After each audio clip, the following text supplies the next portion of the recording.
Just kindly inviting you to take your seats, please. It's going to be a bit more difficult afterwards. Yes, this side is free, so.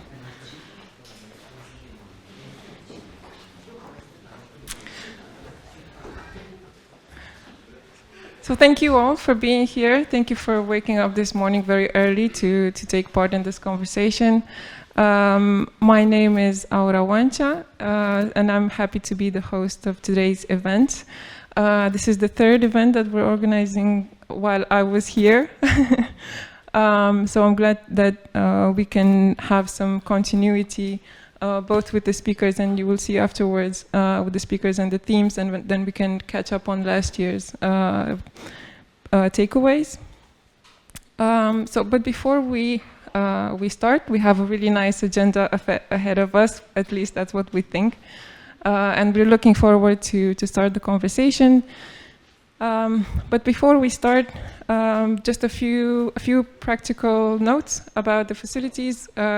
Just to let you know that we're at EPG's headquarters. We moved here recently, and we're happy to host this the forum this year at our headquarters.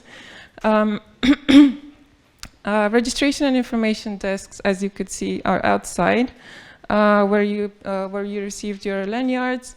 The agenda, you can have this QR code where you could check it out at any time during the conference. We also have an attendance sheet, so if you haven't had the chance to sign, please maybe during the coffee break you can sign our attendance sheet. We are lucky to have this really nice, almost summery day, and we're happy to invite you in the garden for the coffee break and during lunch. And finally, the restrooms. It's important. They are located downstairs.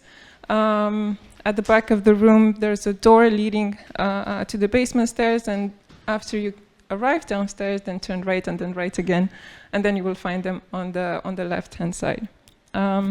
Just a kind request, as we have a really nice cat, which is part of the team. I would be very grateful if you could keep this door to the hallway closed at all times. She's not part of the agenda, so it's a he. It's debatable. We're not genderizing. So yes, we had this agenda ahead of us, and we're very pleased to have speakers that are and stakeholders that are from the European Commission, Bogdan Atanasiou, who will join us for the keynote session, and also stakeholders and speakers across the region and also across sectors. We do have representatives from 3 ministries. And yes, we're very happy to make some parallels between what's happening in one sector and another. So without further delay, now I would like to invite the presidents of EPG, Radu Dodou and Cristina Vercher, for their opening remarks. Please. Thank you so much, Aura. Good morning, everyone. So I'm Radu. We started this think tank in 2014, and there were 3 people back then, and we are now 30. So this is basically why we needed more room, and why we moved here 1 month ago. And indeed, this is the first time we're organizing Forum România Eficientă in this venue, the 7th edition. So it's been really a long and substantive and fruitful project that we and OMV Petrom have been doing along the years. It all started in 2019.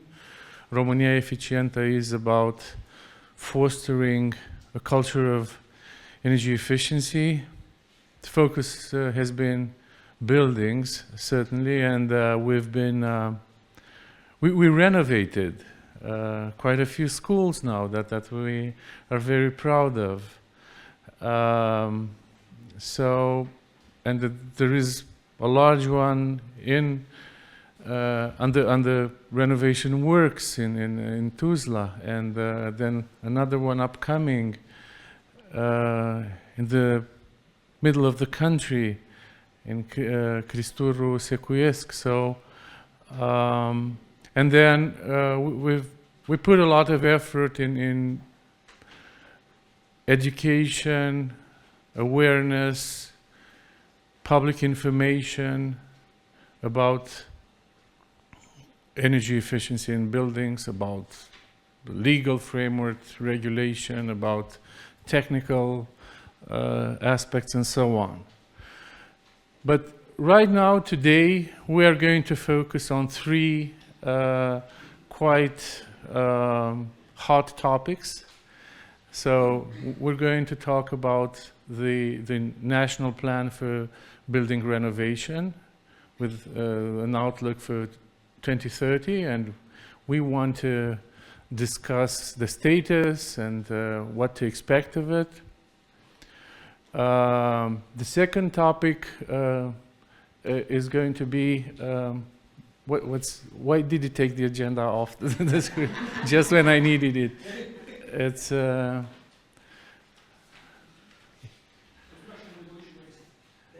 circularity, Raul, and we're very happy to have the country's. Now I got it. The country's main figure that pushes this effort forward, Raul Pop, who's also a state secretary in the Environment Ministry.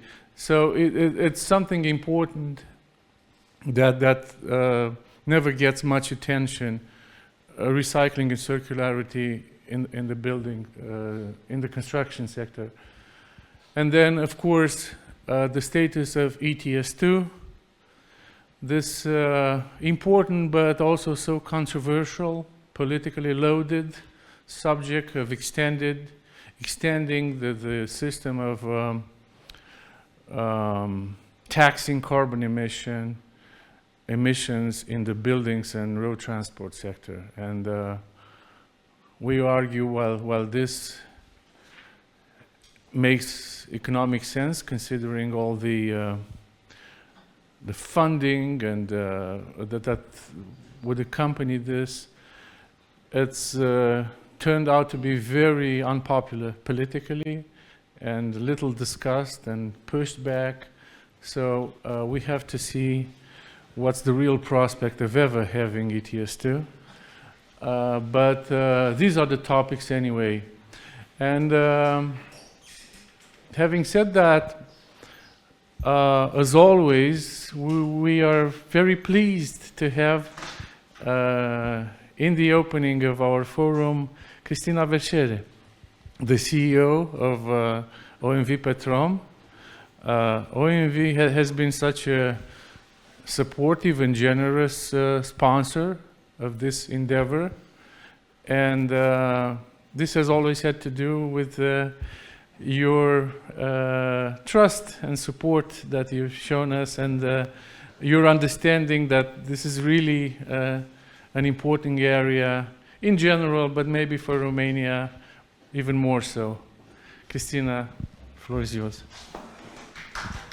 Use the same, if that's all right. I use the same microphone. I'll use your spot over here, but good morning, everybody. It's a great pleasure to be here again. Number 7, my gosh, we've been doing this for a while. So we have been proud partners with EPG on Romania Efficientă. I think, as everybody knows, the cleanest and cheapest energy is the energy you do not use. Yeah? And that may sound odd coming from a company that sells energy, but we know that actually in the decarbonisation agenda, this is the largest opportunity with regards to just overall decarbonisation of energy, is how we use it more efficiently. as a society overall, we have a tendency to say it's there, I flick on the switch, I drive my car, I do, you know, but I think we are slowly becoming more, I think, attuned to each of our roles that we can play in how we use energy and how careful we are. I always am saying to people in the middle of winter when the people have the heat on and the window open, I'm always like, well, why don't you just put some money outside and light it? You know, it's the most inefficient thing to do overall. But sometimes that's actually because our buildings are not set up properly. And we can't actually, we either have it too hot or too cold. So this project has been really important to really actually say, okay, how do we change what we've got? And obviously our passion has been schools. So 5 schools now, two underway. As we've always said, why schools? Because one, actually, if you change the environment for which children are educated in, that helps the multiplier effect of education. And 2, if you educate children on energy efficiency, 1, they take it home, and 2, they keep it with them for the rest of their life. So you start the overall journey of what it means to use energy in a really careful way. I'm so glad to see that this has stayed a very important event each year. Deeply focused also on policy. So I really appreciate all the representation that we have from the administration here, because that is a foundational part of how we make sustainable change. That is what we are looking for. That's why we have partnered with EPG on this. Obviously, as a company, we are very focused on the energy transition as well. We are investing a lot in energy transition, a lot in renewable power. This is a large component of it, but also the decarbonisation of transportation through HVO SAF project that we have in Petrobras, and then the EV charging network that we have building out across our filling stations here in Romania. So 3 angles that we are looking to drive the decarbonisation. Of course, we do see natural gas as a key component of the decarbonisation journey here in Europe, and at the heart of that is our Neptune Deep project, something that I think also contributes to energy security, which is a key component, obviously, of the trilemma that we are looking at overall on energy. So the project is going on track, it's on schedule, it's on cost. This is important. We look forward to seeing the first molecules come in 2027 here in Romania, which will be a game changer, not just for our companies, but also for Romania overall. So we're really trying to make sure that we are doing our part in the decarbonisation of energy, while at the same time trying to remain pragmatic to the pace, but be a driver towards it. And that's why we have chosen to partner with EPG now for 7 years, that we have been working together really to try and drive change. And I want to thank you all for being here, for your continued interest and enthusiasm in this topic. I think we have a huge opportunity / challenge here in Romania, but the only way you take a challenge on is to lean into it and find the change, and to find partners who want to make that change with you. So thank you very much all again for your commitment to coming back every year for this event. Thank you very much. Thank you so much, Christina, and also for taking up time to come. We all know how precious your time is. I really wanted to thank for the work over these years to my team in EPG, to the project team over in OMV Petrom, that we managed to put everything together, our media partners at EM 360, that they have been with us for all these communication and media projects all along the events and gatherings that we've had. Aura, I will turn then to you for the first panel. And why don't you take some seats, because you crowded all back in there in the back, and it will be a more balanced room with you filling up those empty seats there. Thank you. Thank you for your opening remarks. We are very happy for all the support from both Radu and from Christina. I'm also happy to be part of this personally. So today we're going to also have a contribution from Bogdan Atanasiou, who's a senior policy officer at the European Commission. And I'm happy to say that this is also the third time. So Bogdan, we're both turning 3 for this year. This year is also a forum edition. If everything is all right with the technical team, then I will just simply invite Bogdan to take over. Hi, Bogdan. It's great to have you back with us.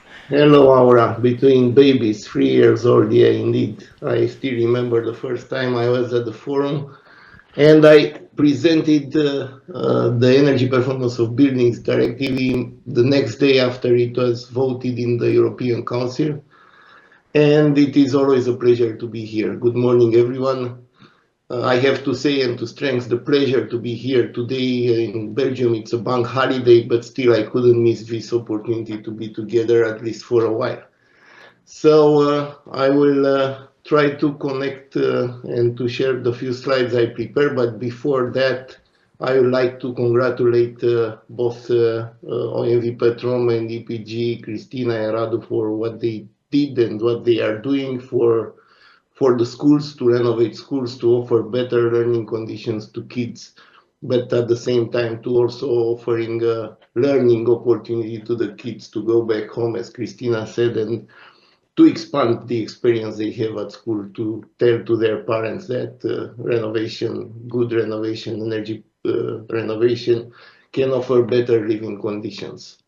So this year I prepared a few slides, as I said, about the Energy Performance of Buildings Directive, and news happened in between the last edition and now. And just to recall the timeline of directive, as I said, 2 years ago I was here when the directive was adopted by the Council. On 28th of May in 2024, the directive entered into force. At the 1st January 2025, the first article of the directive to be transposed was the one asking the member states to phasing out the financial incentives for standalone fossil fuel boilers. After last June, and I will present briefly what we did, the Commission came with a big implementation package, support package for the EPBD. And by the end of the last year, the member states had to submit the draft National Building Renovation Plans. I understand that it will be a topic of next session today.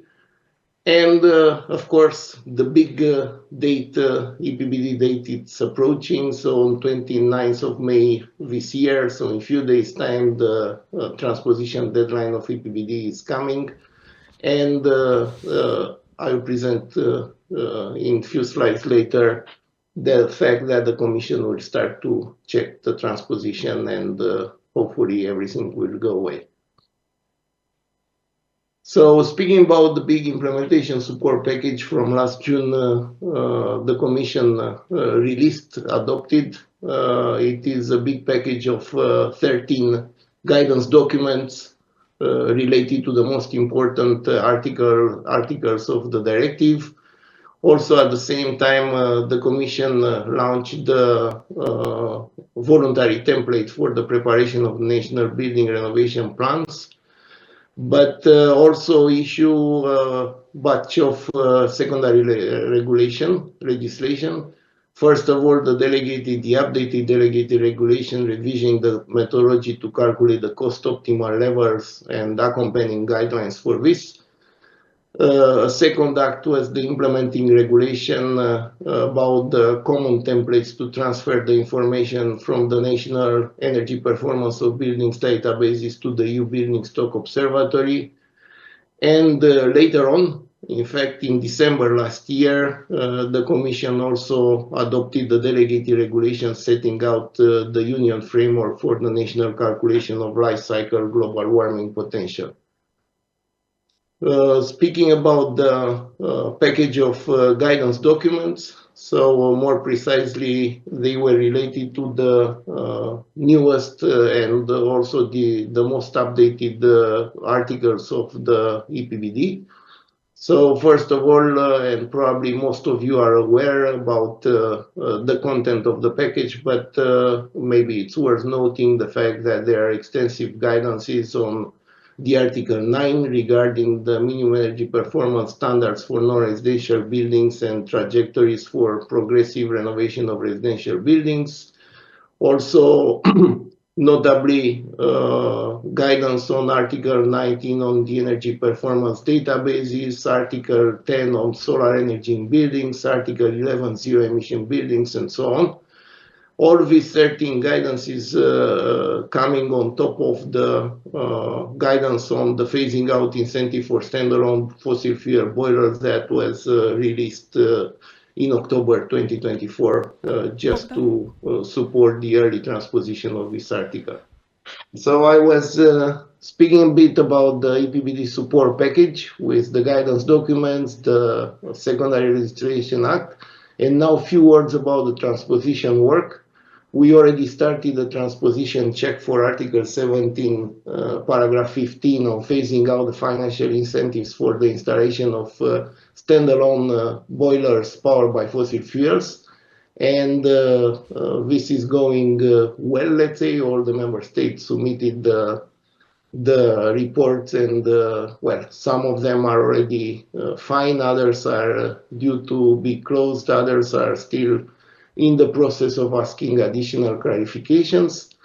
Another important point on the transposition is, as I said earlier, the assessment of the draft National Building Renovation Plans that the member states had to submit by the end of last year. So far we have 12 complete drafts, NBRPs, and all of them are published on the Commission website at the indicated link here. I wanted only to highlight the fact that Romania sent a quite comprehensive draft plan, and this is very much appreciated. And again, Romania is among the only 3 member states that submitted the draft plan in time, which is again something to be welcome and to be recognized. Of course, for the rest of the member states that didn't submit the draft plans in time, the Commission started the infringement procedures and sent to all these member states the notice, the first step in the infringement process, the notice that they have to submit the plan. And on the 12th, we receive in time, more or less. The Commission is working to assess them and will provide the feedback in terms of recommendation, a commissioner letter to these member states by June, July this year. Next slide, please.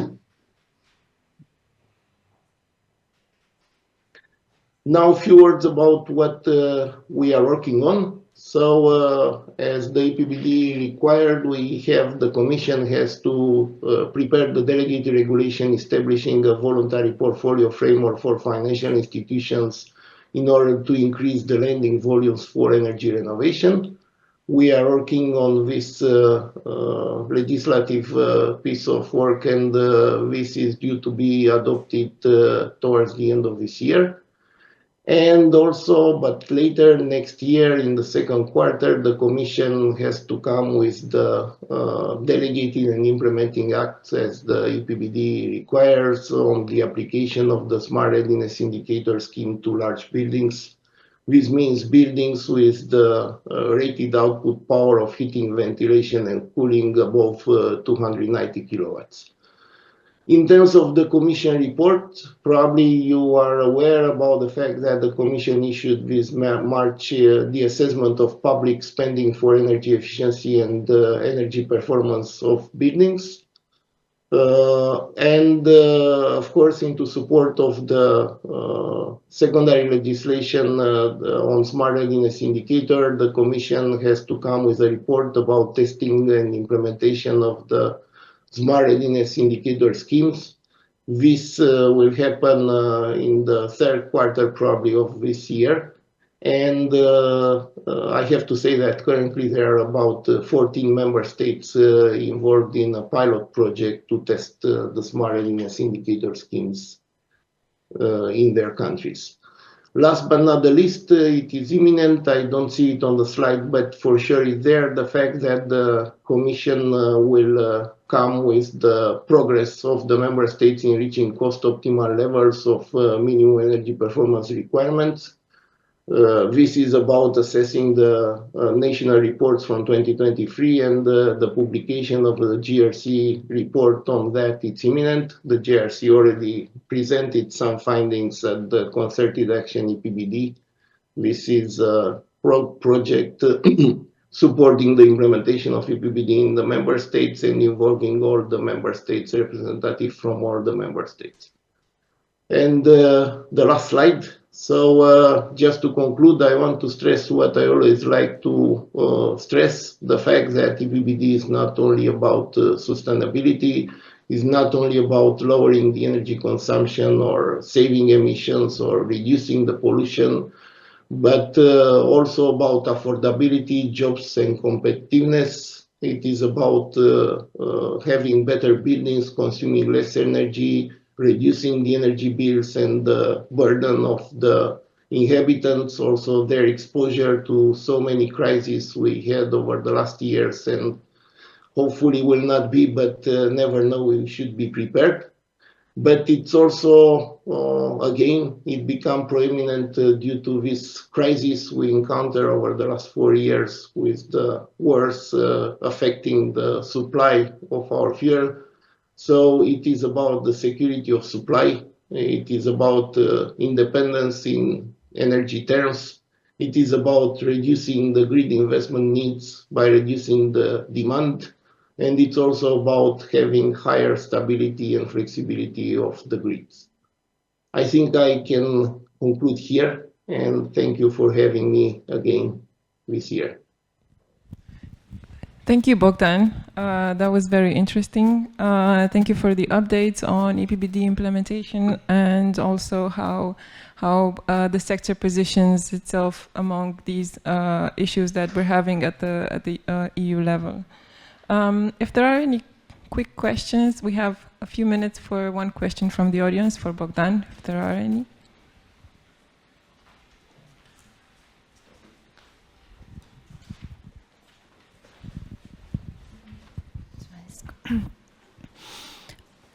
Good morning, I'm Teodora Ciumpoi from News Energy. I would like to ask you, please, what steps does Romania needs to take in order to fully accomplish the EPBD? You said that the deadline for the full transposition is on 29 May. Are there any delays? Are there any necessary steps we need to take in order to fully accomplish the transposition?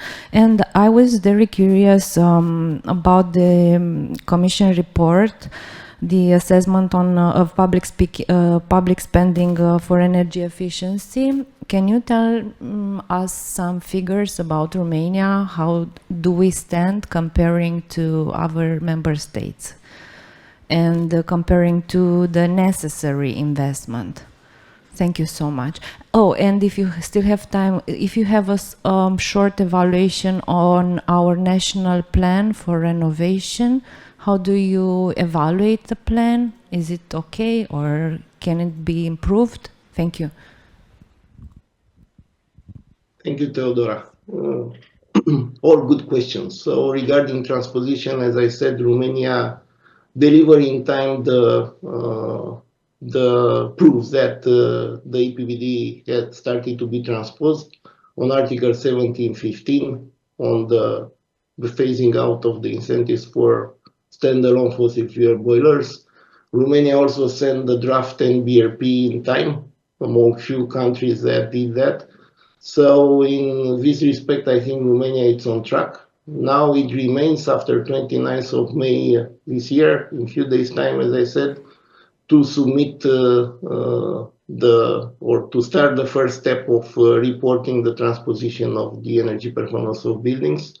I don't know, maybe Mrs. Ginavar from the ministry can tell you more about whether this will be submitted in time or not, but I'm confident looking back to the previous reports Romania submitted to the Commission that will be in time or quite there.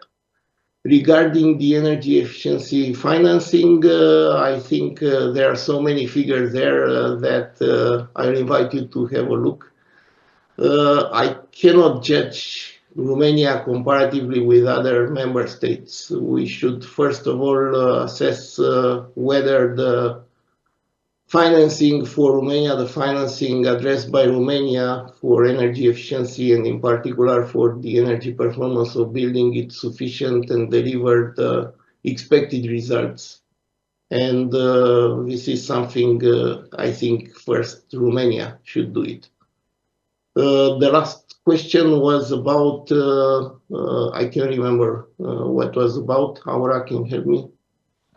Maybe if you can repeat.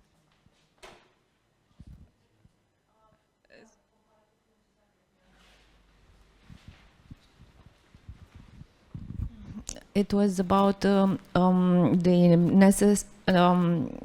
investment which are necessary for delivering the results we need. If the figures in the report are, yes, but you already answered. No, I don't think so. The last one was, I remember, about the draft plan, buildings renovation plan Romania submitted. Yes.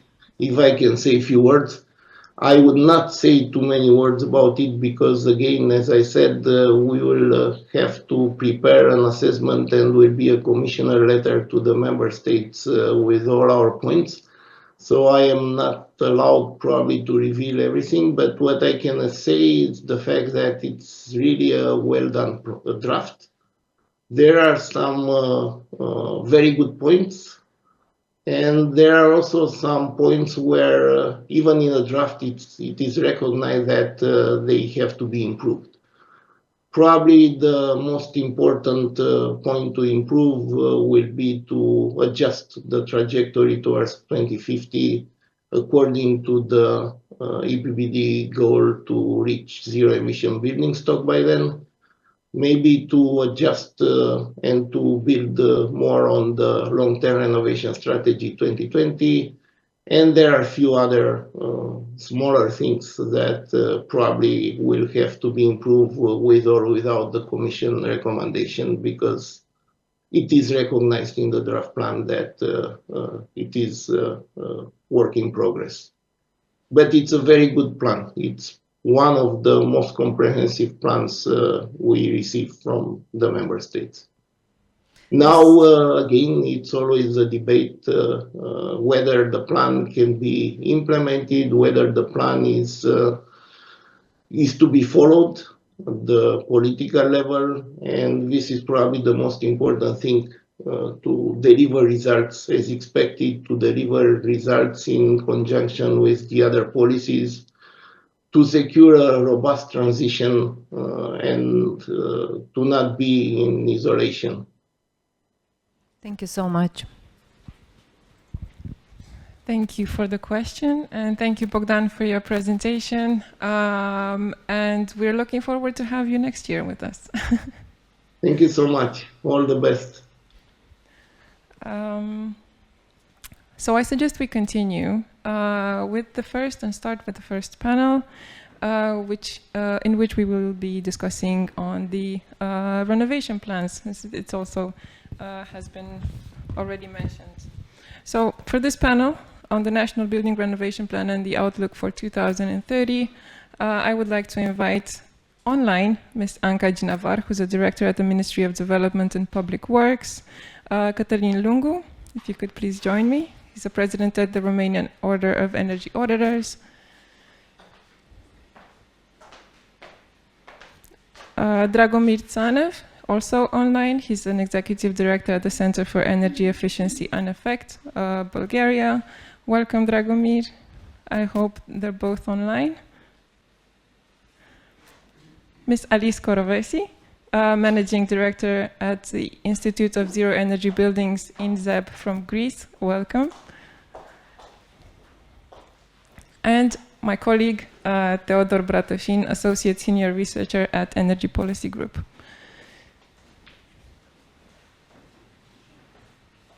Just waiting for the online speakers.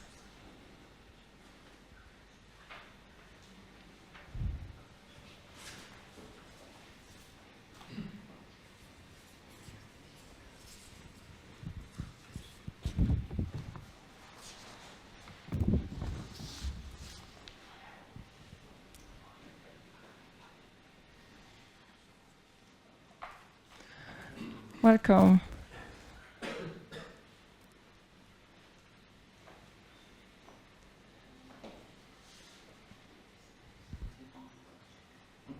Is Dragomir as well? Okay, I think we should start. Thank you, Anka, for joining us, and thank you to all the speakers for joining us in this panel.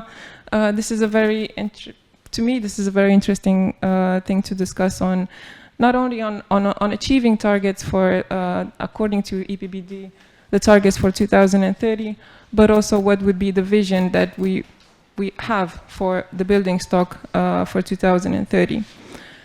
So starting from, I would like to start this panel actually with a metaphor or maybe a comparison that was made in one of the previous editions, which said that European Commission and EPBD in particular are like a high-speed train for the member states.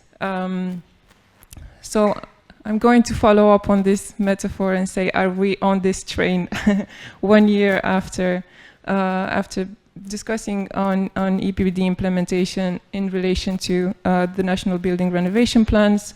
And this is a question to Anka Ginavar, Cătălin Lungu, and Alice Korovesi to discuss on, to have this overview on how the region is doing, perhaps on their plans. So Anka, if you can begin. Well, thank you very much for inviting me, and I am really sorry that I'm not in the meeting room with you. Sometimes the online approach is a little bit limitative. And thank you for organizing this forum. As always, we are in a very I don't know, provocative and complex moment because we have very challenging. We have a lot of very important issue to develop. On one hand, the work that we are doing regarding the transposition of the legislation, and on the other hand, for the plan. Unfortunately, if I can try to make a kind of joke, it's not necessary under the good astronomic sign because the transposition this year is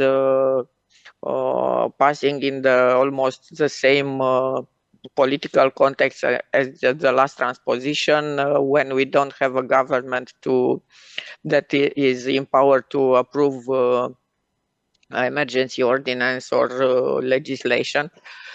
So this is unfortunately a little bit a matter that is complicating the context for developing this very technical issue. Also a problem, and also the idea to organize as much debate forums as possible. It's good is the fact that this European and national legislation and strategy is very technical, and is not an easy problematic to understand.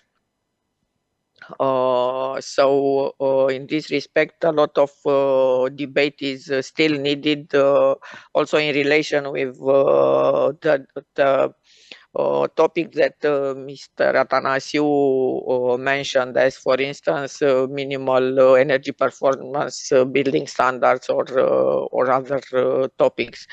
But we are on the right track. We are moving further, and we are trying to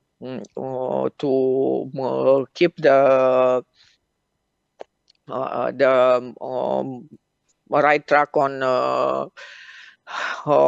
developing the plan, the legislation, and the financial instruments, because one of the biggest challenge of the plan is the fact that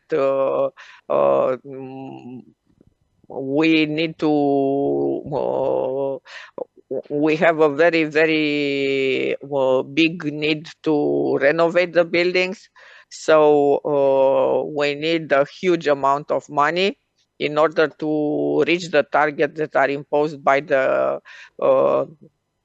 directive. Romania needs almost 30 billion euro just to reach the target for 2030, and more than 100 billion, not million, billion, 100 billion of euros to reach the target for 2050. So it's a huge, on the basis of the calculation that we made for the plan, we very much appreciated the words of Mr. Atanasiu that our plan is it was not only delivered in time, but also with good quality of information. The idea is that we develop the plan on the basis of the methodology that the European Commission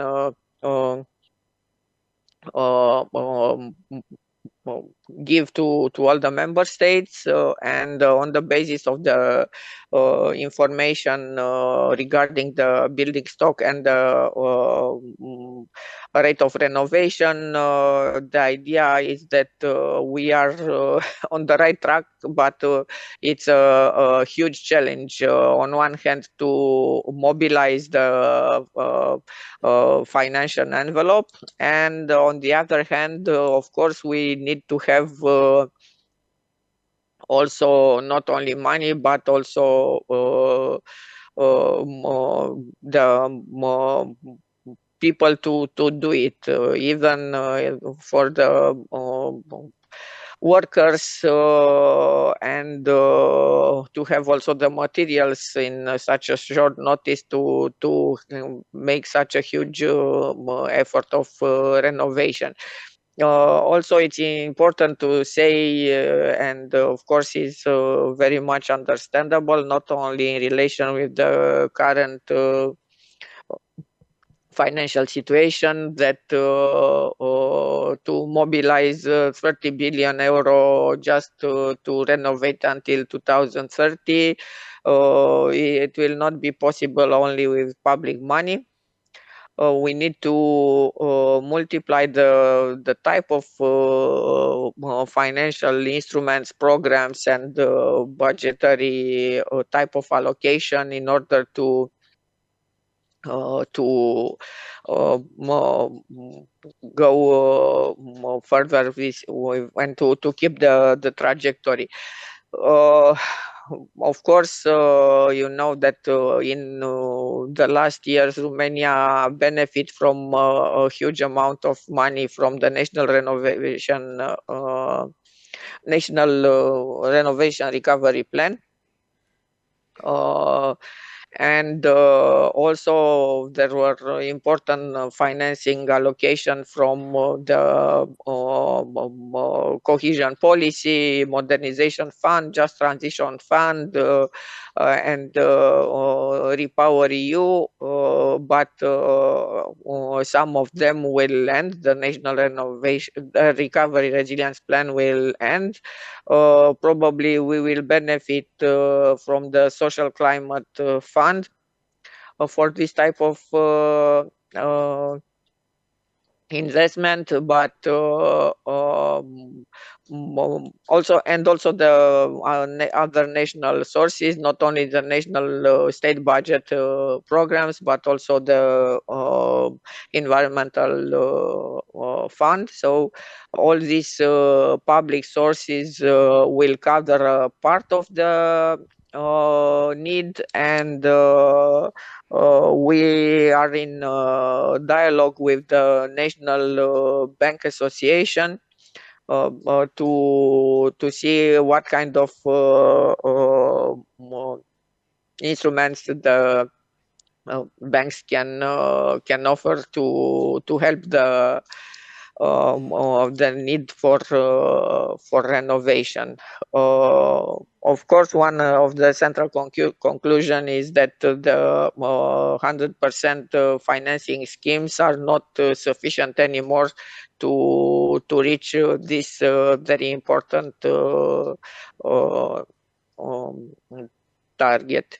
We are developing also some important instruments. Not only we are not working only to the legislation and for the plan.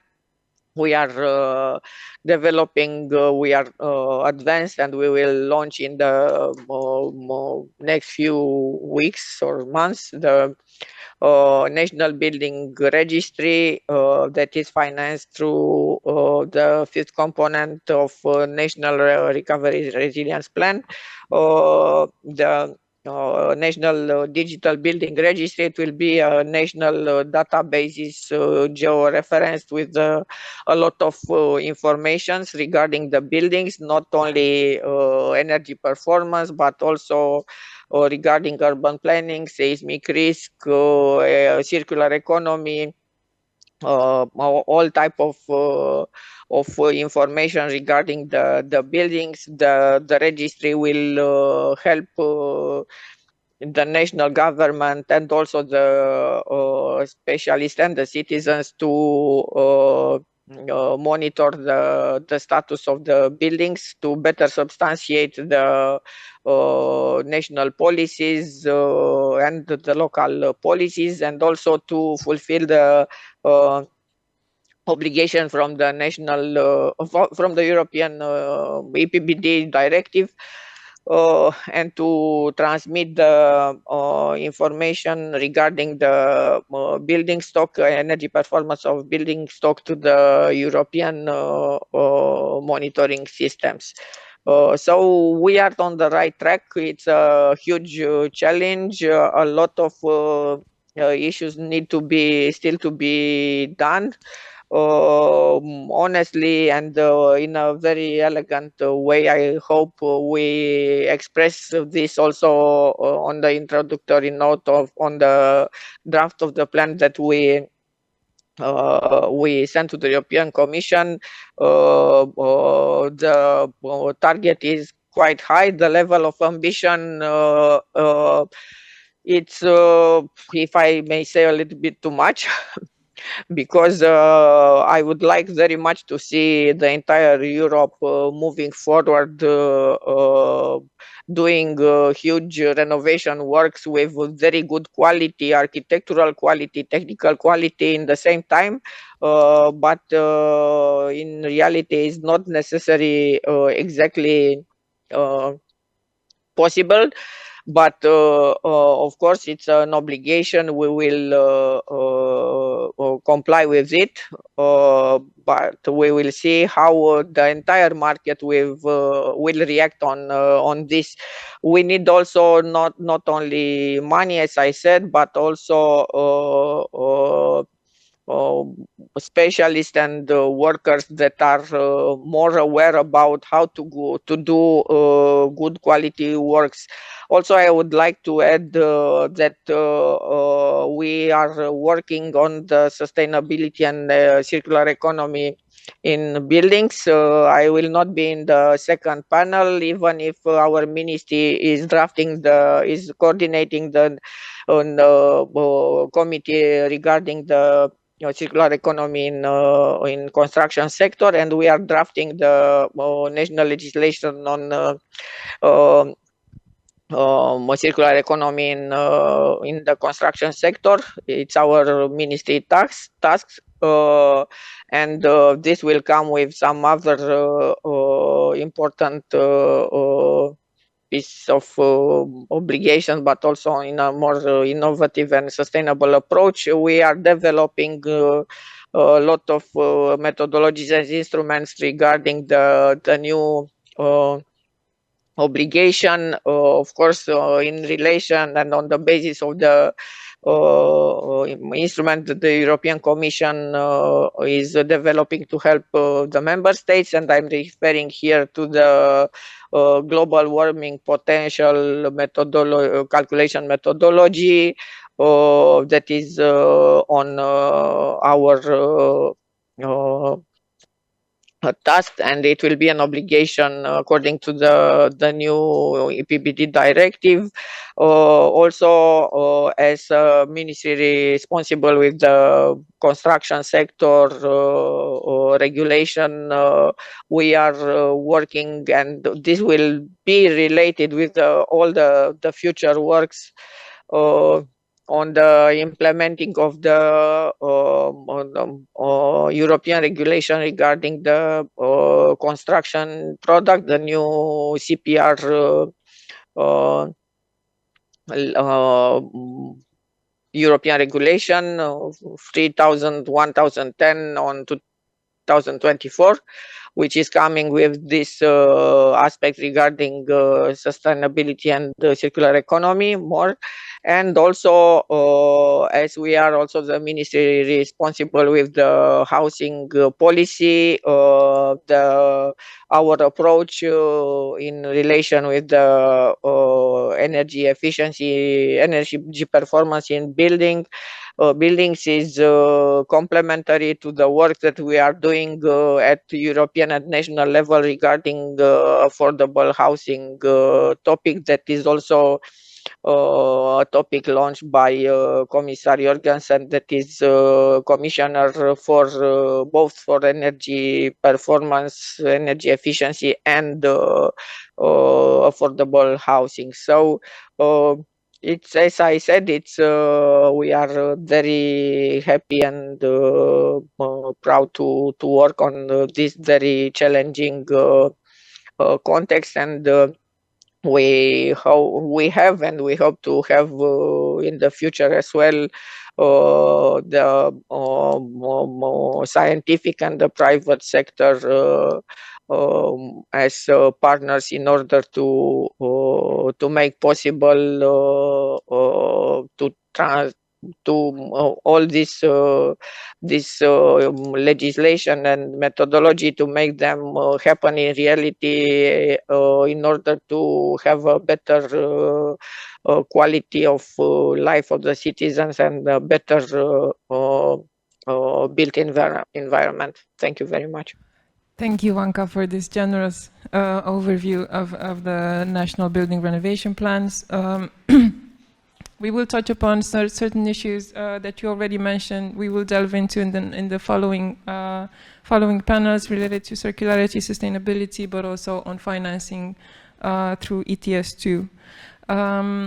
Moving on to Alice with the same question, if you could give us an overview on the status of your National Building Renovation Plans, and then maybe go straight to Dragomir if he's online as well.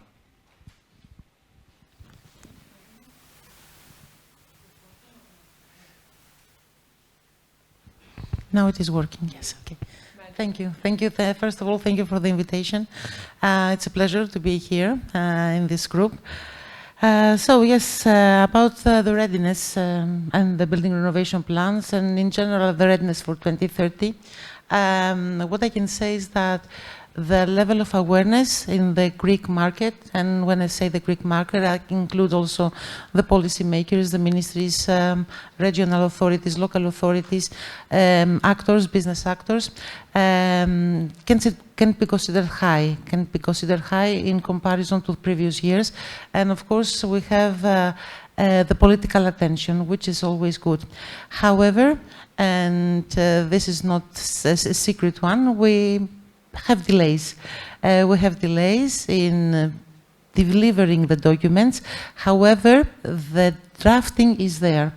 So if I can make, a general overview of what is happening in the related documents, is that yes, we are not going to meet the deadline of the 29th of May for the EPBD implementation.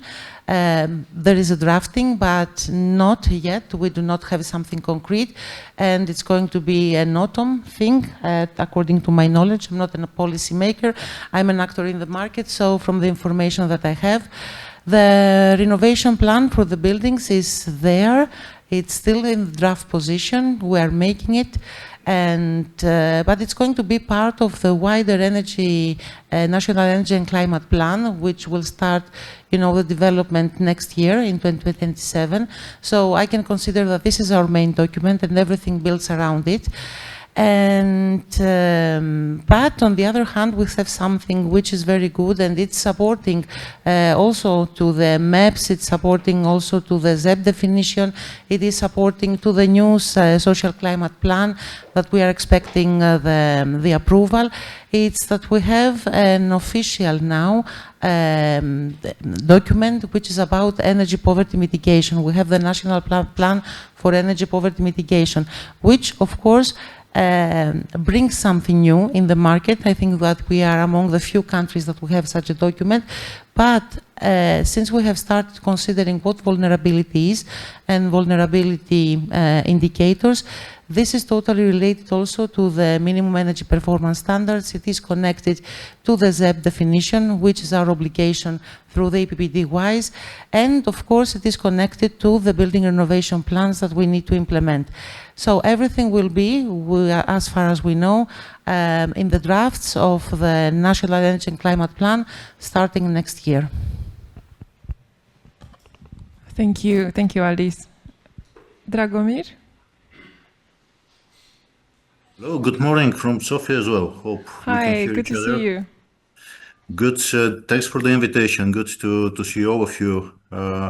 In the beginning, in the opening of the conference, I had the chance to present at one of the first Romania efficient conferences. So I'm happy to be here again and to see the initiative growing with such quick steps. So again, happy to be here, and it's a pleasure and an honor to be able to present and compare what is happening in the region, because we need each other.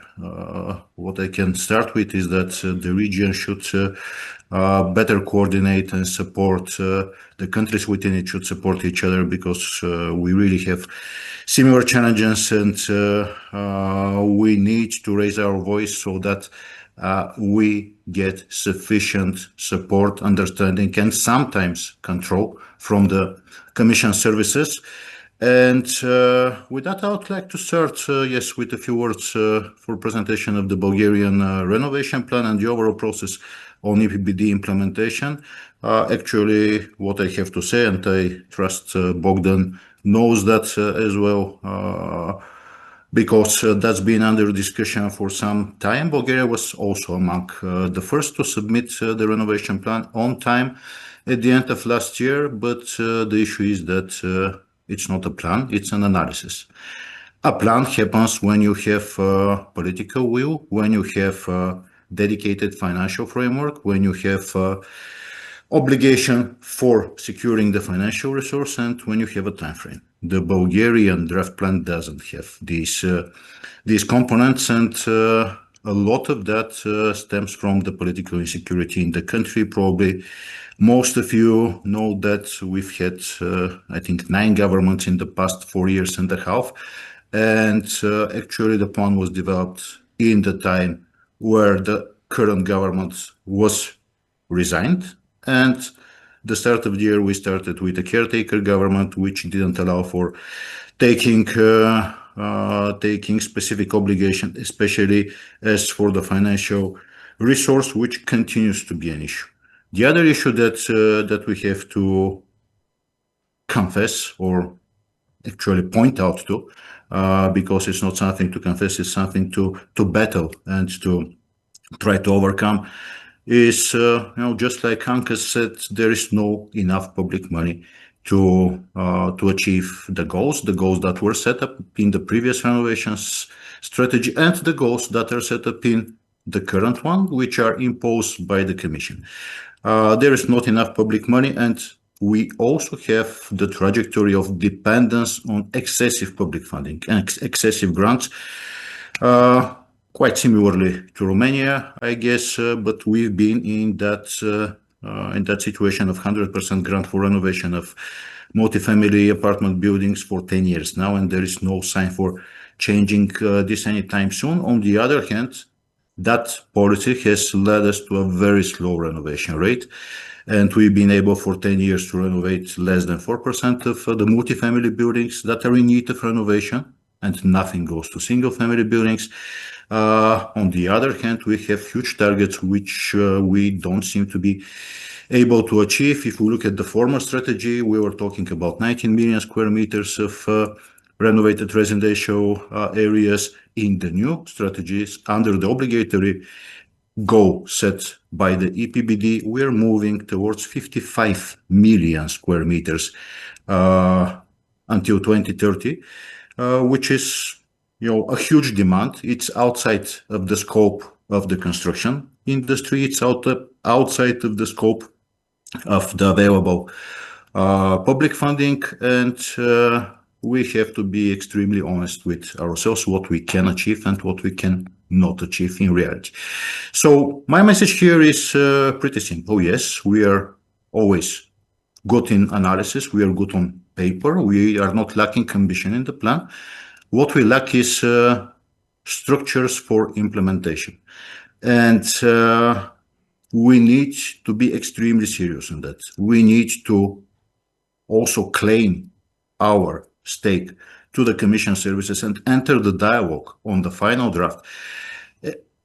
From that perspective, are we able to set up, through the reforms undertaken, through the EPBD implementation and the National Renovation Plan, the structures and the system effort, ecosystem development needed for the implementation of the plan?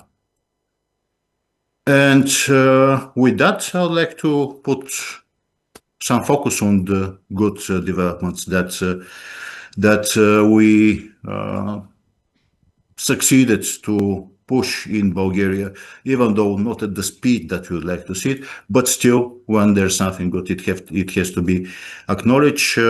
We actually did the changes in the Energy Efficiency Act regarding the setting up of National Decarbonization Fund that is supposed to carry on the renovation policies and to provide the necessary financial structures to combine public and private funding, and also involve the commercial financial sector through guarantee instruments. We set up the operational rules of the funds and conducted tender procedure for selection of fund manager. So we want to see that fund operational by the end of the year. The capitalization indeed is absolutely not sufficient and not comparable to the demands that we have. But as I was inferring so far, we need the structures first. We need the dedicated structures and the blueprints that would enable us to increase gradually the scale, because the reforms are not easy and are not happening from today to tomorrow. Of course, we need stability and confirmed political will. Indeed, in the next months, in the development of the second draft, with the potentially stable government. I wouldn't say that energy efficiency would be the key priority of that government, the way that we have it now, but at least the stability should be used to continue the professional discussion and to advocate for allocation of sufficient resources. My good friend Horia Petran, who I'm sure that most of you know, had made a calculation that he was kind to share with me. In terms of investment demands and investment targets, the Bulgarian renovation plan is the most intensive compared to the other plans that were submitted compared to the population and compared to the share of the GDP that is necessary for the renovation. So it's a huge challenge, and we'll need to address it. And there are certain other things that we need to provide in terms of structural cohesion. And this is actually the involvement of the owners of the residential buildings, the citizens, the people who would have to take the initiative, because we cannot, or the public authorities are not able, it's not normal that they'll do it on behalf of the residential owners. So we need to get closer to them. We need to get closer to them. We need to provide the technical assistance, the consultancy services, call it one-stop shops, call it however you like, but we need to be close to the people so that we are able to explain what are the benefits of the investments and how the investment should be carried out, and overcome all the administrative burdens that we relate to the very difficult investment process in our country. Of course, we need to improve the EPC system. We need to get much higher coverage because it's negligible now in Bulgaria. We need to do the technical control and quality assurance. We have to set up the system right, and we need to educate and rescue the construction force, and we need to add more to it because that's a huge issue, and I think that's common for the region as well, and offers a very good space for cooperation. So these are the basics that are coming to the fore now in terms of the Bulgarian context, and I do hope that with events like that and other events that are coming up, by the way, in Bulgaria in the beginning of June, there is a huge green energy transition forum that again combines perspective from Bulgaria, Romania, and Greece. We would be able to help each other in order to exchange the good examples and get it better day by day, because it's the continuity, persistence that pays off at the end. Thanks for your attention, and of course, I'm happy to answer questions and continue the discussion. Yes, thank you, Dragomir. You've touched upon some very important topics, but also you've brought some challenges that are common in the region, and also challenges that are expected for 2030, the vision for 2030, which is just around the corner. And of course, progress is something that we should acknowledge in all the countries. You also made like a kind of a segue into some more technical issues related to the building renovation plans. And I would like to maybe bring into the discussion the roadmap to reach climate neutrality by 2050 and the modeling. Anca Ginavar already mentioned a few words about the modeling exercises that were done. And also, this process, of course, is predicated on good quality data and interoperability of building data. And of course, there are some challenges for that as well. And Cătălin Lungu, if you could tell us a little bit about this data, about buildings, and also in the Romanian building renovation plan, for the first time, EPCs were the main source of gathering data and information about the building stock. And I'm wondering, where do you see, how robust do you see that this methodology is? Thank you for the question. I'm very glad to be here, and I'm proud to say that I was present to every edition of Romania Eficientă Forum. Thank you for inviting me, and congratulations for this new headquarter. Then to answer to a question, I could say that I feel quite uncomfortable to say that from the policy point of view, I'm a bit afraid of what will be in the next month and maybe in the next years, knowing that we have to do a lot of work to accomplish all requests coming from European Commission. About the data used in modeling the figures and having the figures in the National Building Renovation Plan, I could say that we struggled a lot.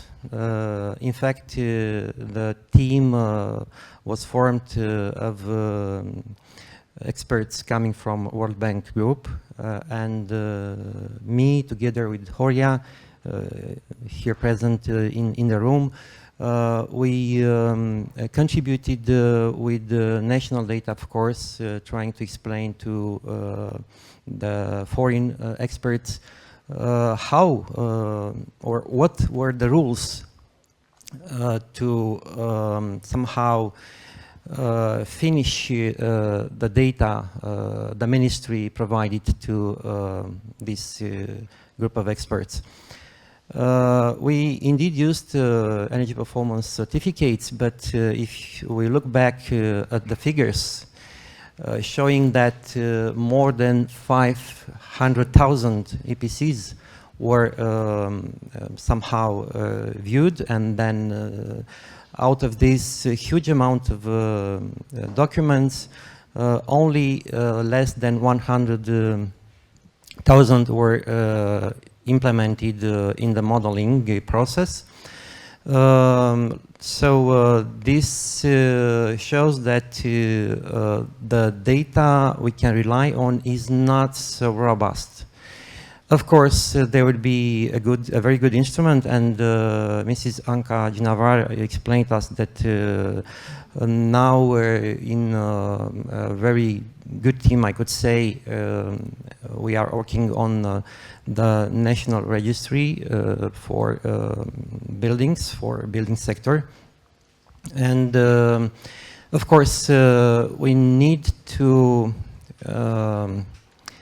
be very careful when using data. So based on the data we had in hands, I could say that the figures presented in the National Building Renovation Plan is not, let's say, the final. They are not the final results. If you read between the lines, you can see, let's say, very is not an optimism which is expressed in the national plan. Even maybe I could say some skepticism expressed there. Why? Because the huge surface which must be renovated can put a problem not only to the authorities but also to the market, because we don't have maybe enough skilled workers, we don't have maybe enough, for sure we don't have enough money, that's for sure. So we have to find somewhere money, probably in the private financial institutions. And then this is not a process which will last, I don't know, 2-3 years and then it's over. No, it will last until 2050, so a long period of time, more than 20 years. And the money we need, it's indeed a huge amount. And I have some figures, but I think it's not so interesting to show them all. But in the first 4 years, so until 2030, we have to invest around 80 billion euro just to reach the target for 2030, and then no, I said 20 billion until 2030, and another 100 billion till 2050. So, and in fact, 80 million square meters is for surface we need to refurbish and renovate. Yeah, it was a very difficult task, and as I said, it is not the final result. So this is the first draft presented by the Romanian authorities. It will be most probably revised until the end of this year, because the final deadline is the end of this year, and it will be for sure adjusted in the next years, because based probably on the data we can get from that national registry, we will somehow correct the figures of this plan. Thank you for that. Now I would move on to, since we're in this technical focus, I would like to maybe invite Theodor to talk a bit, because the reason, yes, Anka, sorry. No, it's okay. Thank you. I just want to add relate in relation to the data that it's very important that we are trying to start to work on this type of method, but it's a problem that need to be tackled by all the authorities, and also is a matter of I don't know, discipline and education and approach that need to be taken by all the financing authorities that are dealing with this topic, because we are still struggling. It was quite complicated, because in order to calculate also the renovation rate, in order to establish the trajectory, we need to obtain exactly the data regarding what was financed and how was financed, and if the energy performance envisaged was reached.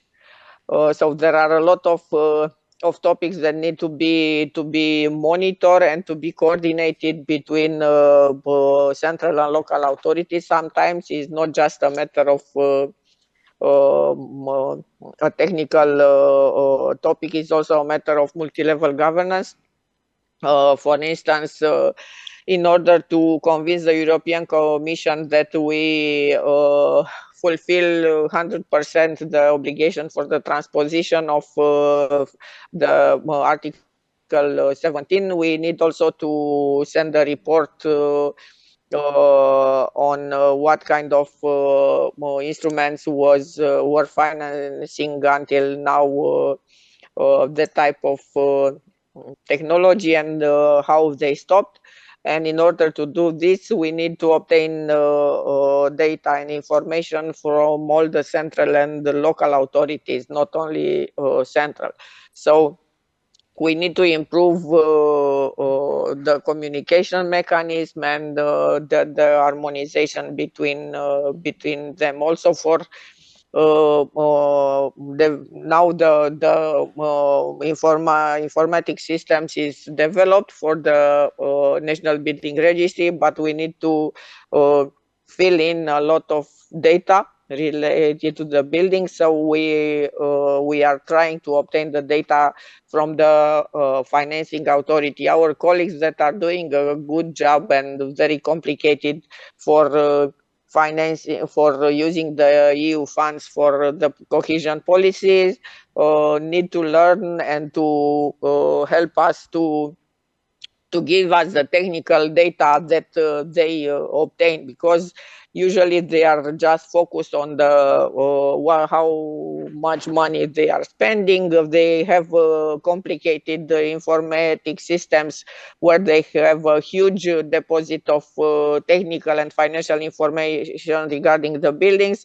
But in order to monitor all this technical target, we need to, and we are working together with the World Bank, together with the other specialists from the on the basis of public procurement, together with universities. We are working on how to interconnect informatic systems to exchange automatically this data, but also, as I said, there is still a need to coordinate and to improve the type of reporting from the EU and national programs in order to obtain this data. However, just one thing I want to add also, because all this data is very important to have sound and good analysis of the building stock, but we need also to correlate with some other technical and social aspects. For instance, even if we are the plan calculate this enormous need of money, we need to be realistic that we have a lot of buildings that are not used anymore in the countryside. And sometimes there are a lot of buildings that need to be improved in a lot of different ways, on seismic risk reduction, on fire safety, and also on functional areas. So sometimes sometimes the cost will increase in order to have a real renovation, and sometimes the cost will decrease. And also, just to mention, because I don't think it was mentioned, or maybe I was not very focused, sorry, the renovation passport, that is an instrument that it will be implemented also in Romania according to the directive. We are developing the renovation passport, digital renovation passport, to the National Building Registry, so the owners and administrators of the buildings will have this clear and good instrument to plan in a correct way the renovation of the buildings. Thank you very much.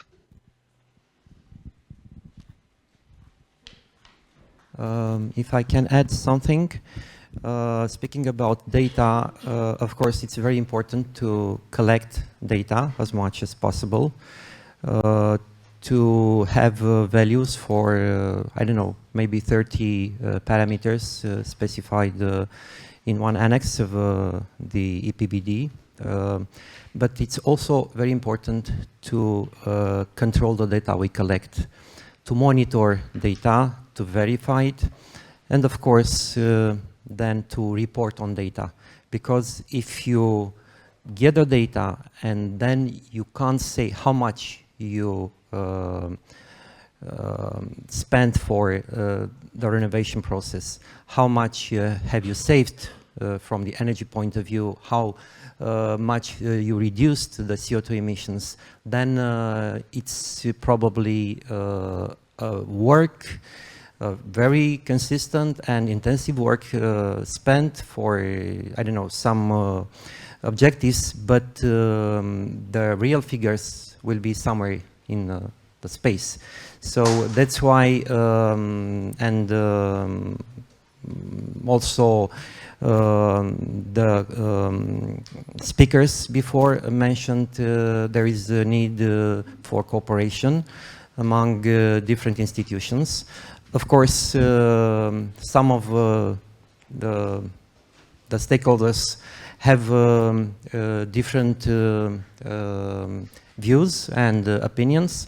We have to tackle everything in time, and of course we have to be aware, first us to be aware, and then to convey this message to the others, politicians especially, because very often they don't understand how important is this topic today. They have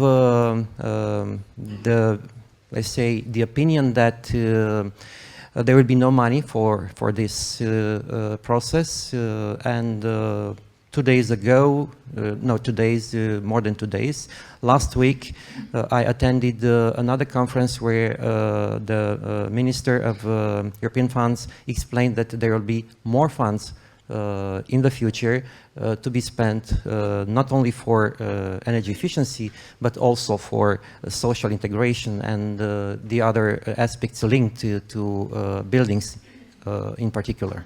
Thank you. Thank you for that, Catalin. The reason, I mean, the biggest reason why I wanted to talk about data, of course, this is also a recurring topic that we're having at the Romania Eficientă Forum. Also, it was tackled in previous years. Was that now in the context of the minimum energy performance requirements, targeting the worst performing public buildings or worst performing buildings, this can be a real challenge to identify what is the stock of the worst performing buildings, and also to target based on not only energy efficiency, but also on some types of vulnerabilities. For example, like in rural areas or in areas that are more vulnerable than others. So in this context, I would like to pass it on to Theodor, and he will talk about a local level renovation plan that we did in the redesign project, and what were the challenges that we found at the local level. And Anca, you mentioned that there's this building stock that is maybe a bit more difficult to decarbonize, and this is or it's more expensive to decarbonize, and this is the building stock that is exposed to seismic risk. And then there's also the cultural buildings or heritage buildings, which are also fall in this same category. So this is also what we've experienced at Sighetu Marmației, but I will let Theodor explain a bit more. Sure. Thank you so much, first of all, Laura, for inviting me and taking part in this panel. We have a short, I put together some slides regarding the work we've done on Sighetu Marmației for the local renovation plan, if we can have them. Okay. So, if you can move to the next slide, please.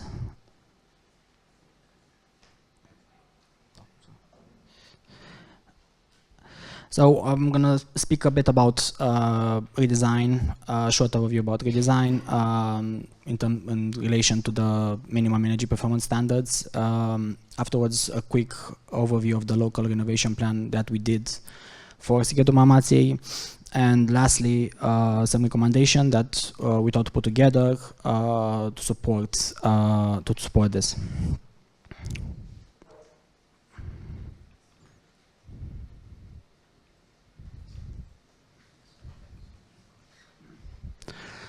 So a bit about redesign is a European project co-financed by is a European project supported by the supporting the energy performance EPBD directive.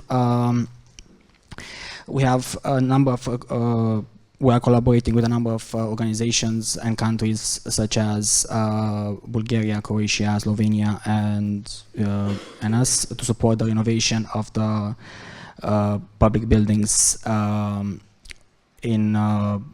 the local public buildings in the worst performing public buildings in Romania. So what we actually delivered. We delivered a report, a local renovation plan, identifying the worst performing buildings, 3 building renovation passports for the 3 selecting worst performing buildings, conceptual design documentation to support forward the town, which is Sighetu Marmației, to support how they can implement and improve as time passes. Moving forward, in terms of data collection, we're going to start with what we had at our disposal. So the Sighetu Marmației has a building stock of 63 buildings, for which we had 31 consumption points metered across 57,000 square meters of meter data. In terms of the other data sources we have used, we had at the disposal of the external energy manager, Sevelect, bills for these 31 consumption points. On top of that, we had some available energy audits done for a few of the buildings, such as the schools mainly, and some energy performance certificates available only for a few buildings, which are 3, I believe. On top of that, we had a few workshops with the with Sighetu Marmației, in which we validated the priorities, and especially the local renovation priorities and confirmation of the structural condition of each of the schools. As you can see, most of the building stock from Sighetu Marmației is mainly dominated by educational buildings, which are 56.1% of the built area, followed by healthcare buildings and social and cultural and administrative buildings, the rest of them. So why we evaluated the energy performance of a public building? What's the purpose of it? Why do we evaluate? To prioritize what we need to renovate, to take key strategic decisions, and to reduce the investment risk. So what indicators did we use in our analysis?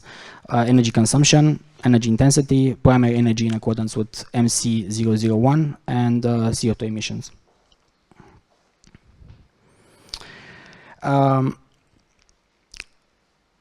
The buildings in the metered subset, which is approximately 17,000 square meters of meter data, were ranked by the EY. So first of all, if you can have a look on the graph, the orange line is the 191 kilowatt hour per square meter per year, which is the threshold that we calculated. So above that, 16% are the worst performing buildings, moving forward 26%, and so on.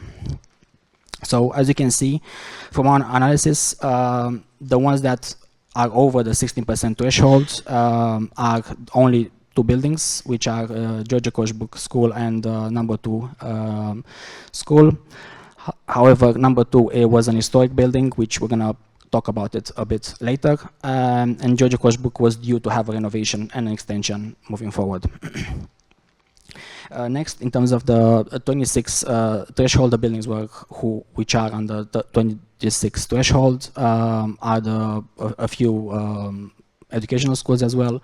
One of them is the highest one, which has it's built, I believe, in 1902, and it's quite big as well. Has a huge energy intensity of 262 square meters, 262 kilowatt hour per square meter, followed by the School of Music and Visual Arts and museum. However, you can see in our analysis that we included a healthcare building, which is a clinic, an old clinic, which after discussions with the members of the council, we agreed that this is a strategic priority because due to the state of it. In terms of the data that we had on, although the data is showing 87 EUI, this is not real, as only the ground floor was occupied and the rest of the floors are in a bad shape in terms of structural, in a bad structural condition. So we decided that this has priority also due to the fact that it's a healthcare facility, and we agreed with them that this is the first one to be renovated in our list. So in terms of challenges, I think we should have challenges. There we go. What we encountered in terms of challenges, we had fragmented and incomplete data on the public building stock, which, as I said, 63 buildings in the stock, but meter data available for only 31. missing data on year construction for some of them. For the old polyclinic, we didn't have any cadastral documentation whatsoever, being dated from 1939, no EPC and so on. So the MEPS threshold calculated was based on the meter data, maybe distorted compared to the actual situation on site. In terms of lack of human resources, we didn't have at council level limited technical capabilities to tell us exactly what's happening on site. They didn't have capacity, again, human capacity to absorb public funds for public building renovations, and lack of inter-coordination between departments, national departments. Impact for that, missed opportunities and slow progress renovating public building stock, which could impact the implementation of the local renovation plan. In terms of heritage buildings, which is a big gray area and it's a bit complex, are exempted from the MEPs at the moment, but they have typically the lower energy performance. They are included in our plan, some of them, but it is unclear how they will be addressed at the national level. Any intervention requires obviously approval from the Ministry of the Culture, and recommendation for the future will be to dedicate a national guideline for heritage buildings under the MEPS methodology. And finally, we had as well one building which had both the EPC and measured data on site, which you could have seen like a huge performance gap, as Katalin spoke earlier. A summary of that is that what's in the EPC might not reflect what's actual in operating and measure data and so on. Recommendation, the MEPS should account for measured energy consumption also in the future, and not only EPC. Finally, some recommendation and main conclusion. First of all, planning is possible even with incomplete data, but as long as we are very transparent about it. Administrative capacity is the main barrier, and that needs to be addressed furthermore. MEPs are achievable. Energy efficiency can be linked to structural safety, so the case of the old polyclinic is not an exception. It is a rule, or it shows the rule. Many public buildings require integrated renovation, covering both energy and structural, and seismic and so on. Sighetul Mamației was, for the Sighetul Mamației, we've done the first local renovation plan that can become a methodology for similar cities or small towns across Central and Eastern Europe. In terms of next steps, so we prepared, we're in course to prepare the DALI recommendation for the old polyclinic building at the moment, and securing public funds for it, for the renovation works. We plan to improve the local building stock with data on actual energy consumption, technical condition, functional use, and so on. These will be done also in stages. So first of all, implementing the building envelope, first improvements in seismic reinforcement measures with the objective of achieving the compliance with the 16% MEPS threshold. Afterwards, moving forward, upgrading the HVAC systems, and lastly, as stage 3, integrating renewable systems on site, and obviously integrating more BMS so we can measure the data after we renovate it, which is quite important. And finally, recommendation, a huge, an up-to-date national building data on the building stock is essential for the MEPS implementation. More clear approaches for heritage buildings that might require more, flexible laws, incentive mechanisms, and technical guidelines. Integrated measuring consumption in MEPS framework, so standards should be calibrated against actual consumptions, not solely on EPCs.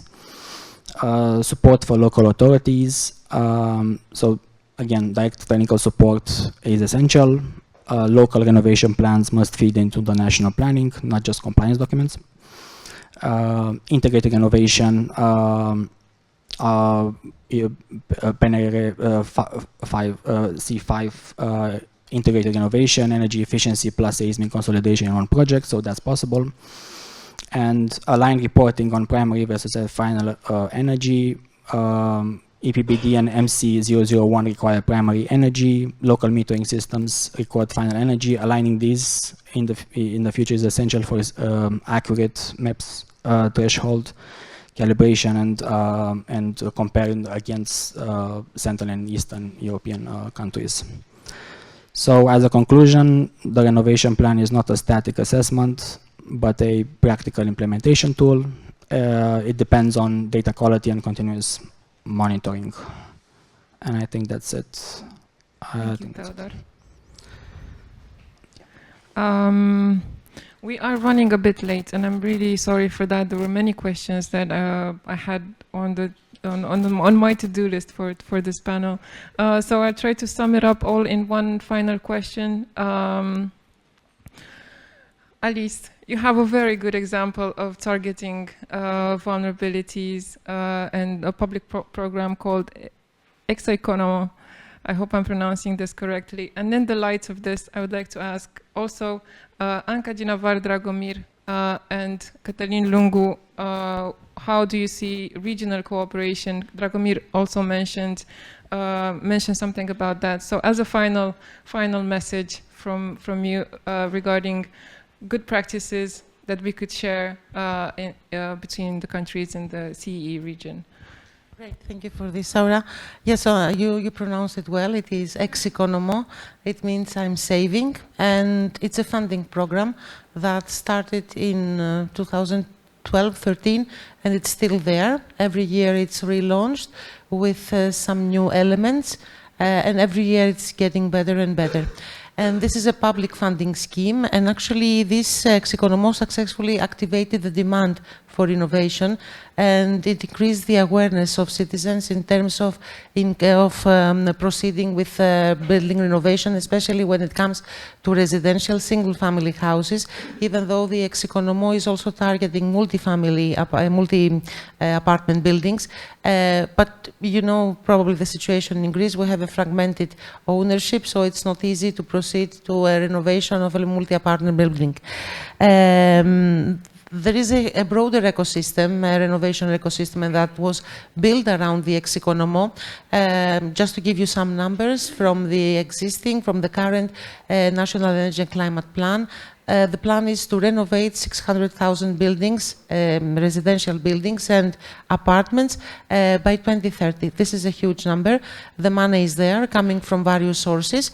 And of course, we're expecting more money coming. The problem is that the financing that we have is not enough. And this is something that we're discussing extensively in a project that also Dragomir is participating in effect. And we have named him many times, Horia, Petran is also participating, the SMAFIN and the SMAFIN expanded project. And these are national roundtables discussing about smart financing and how we can mobilize more private funds so that people can understand that renovation is not totally dependent on public funds. They need also to understand that their buildings are their buildings, and despite that the directives coming and the obligations are coming from the policymakers, the ministries, the European Commission. Of course, they have also their own say and some obligations that are related to their buildings.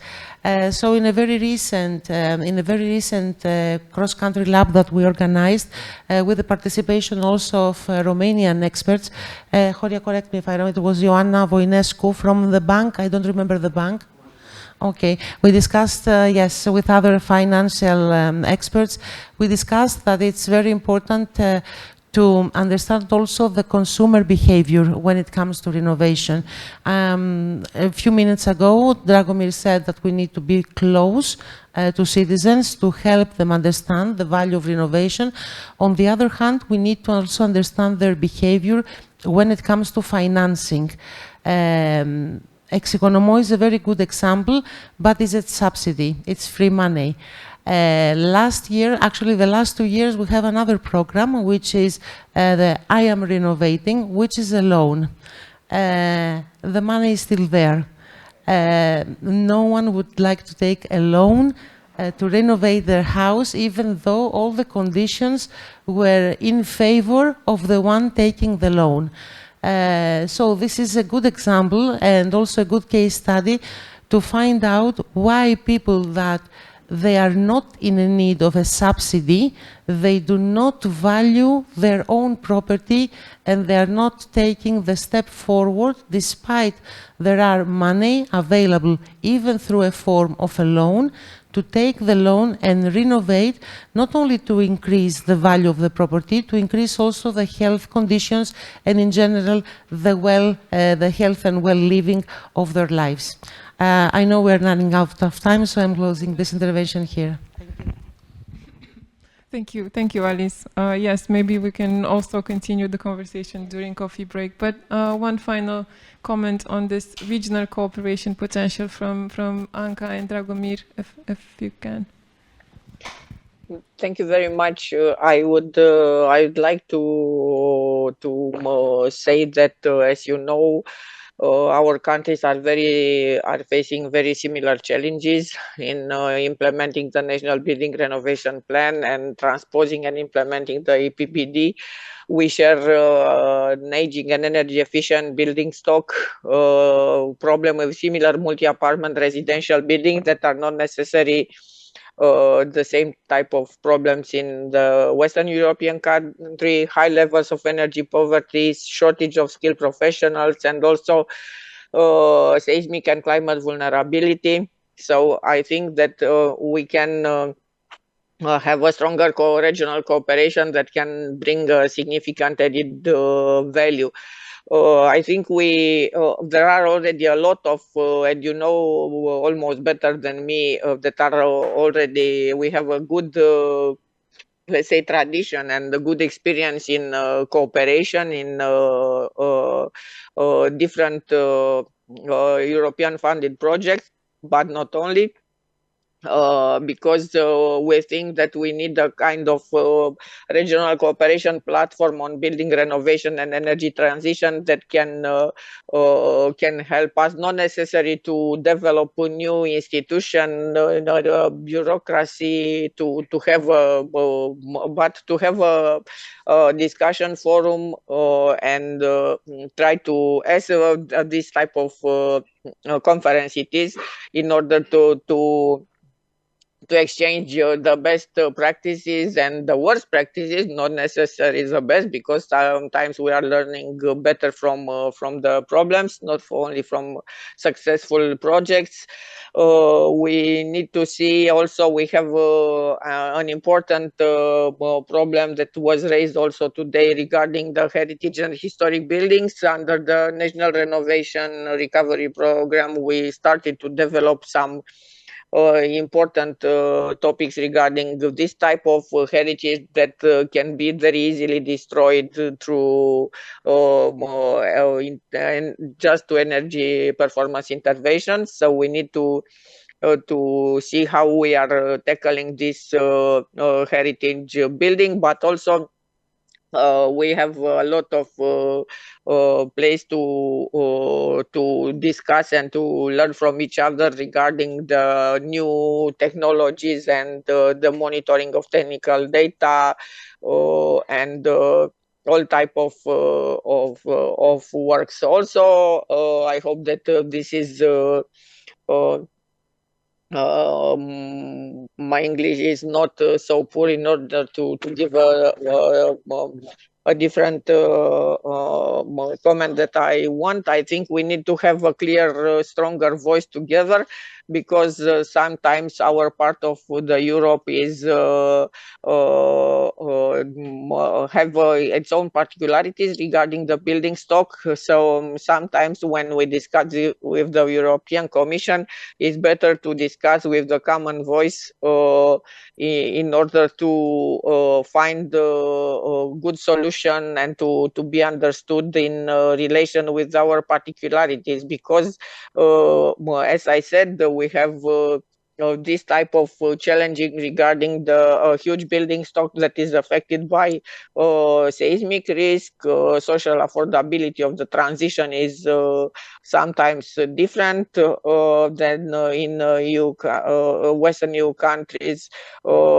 The ownership status on the buildings and the difficulty to work with this type of buildings is different. So I think as our countries are facing similar challenges, we need to find as many ways as possible to work together in order to accelerate the renovation efforts and to improve our policies and practices in order to reach the very ambitious and generous targets from the EPBD directive.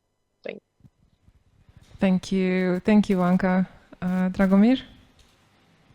Yes, thank you for the opportunity, and I fully agree with Anka that we need a common voice because the regional problematics have to be tackled in a more coherent way. I would like just to add a few areas where cooperation is possible. The first one of them is actually data quality and management. I was quite impressed to understand from Anka again that Romania is progressing with the digital building registry. But also my thoughts very much resonate to what Catherine said about the quality of the data in the energy performance certificates. We have the example from Bulgaria, which is not a good one. We have, I would say, a public discourse of not to comply to the regulations regarding energy performance certificates. We have a a negligible set of coverage with certificates of the building stock. It's less than 0.5% for the residential buildings. For the individual residential housing, it's less than 0.01%. It's like several dozens of certificates that are available, and that's itself an issue. And we should learn from each other how to overcome that. But the other thing is the quality of the data in the certificates and the fact that we are planning, using the certificates to plan with data which pertains to previous periods of time. And that doesn't assess the actual spending of energy because we also don't have the structures for monitoring of the performance after the completion of the renovation process. So how do we organize, improve the quality, better manage that data, use digital tools? It's a matter of further future development, and the best lessons coming from neighboring country are typically the most usable ones in our national context. The other area that I would like to mention is indeed the skills development. So yes, there are many projects. Even we are starting another one, common one with Romania, Greece, and our friends from Croatia, Anka, Horia, Petran, also Rodica from Coastal Tech are involved in that skills boost project, where we will target to not only to improve the quality and expand the outreach of the upskilling efforts, but also to move a step closer to mutual recognition of the skills and trying to mutually improve the understanding of what is needed to deliver to the performance targets that we are setting with the change of the regulations that are targeted by the directives and the national regulation. And I have a lot of belief in that project. Moreover, it plans to continue our cherished practice of zero energy building roadshows and going closer to the audiences that we need to get the market pool of these new quality targets that we have. And last but not least, and I know that it's a matter of another conference, but we need to develop the common market. We see the common market already acting in the bigger energy sphere, but the construction sector common market is still underdeveloped. I'll give you the example of the huge potential that the market for prefab renovation components has, and we still don't have that sufficient number of producers and distributors of such companies such components in our countries, and that's something that we can easily look upon because it would, tackle the biggest barriers that we are facing in the renovation, namely the complex procedures and the vast time spent at the construction site. So I'll stop here because, of course, the time is running. But a lot of potential and a lot of opportunities for cooperation are to the fore, and we would be happy to continue that conversation and look for more and more avenues to intervene and tackle the issues that we are facing together. Thanks a lot, and good luck to the conference from now on.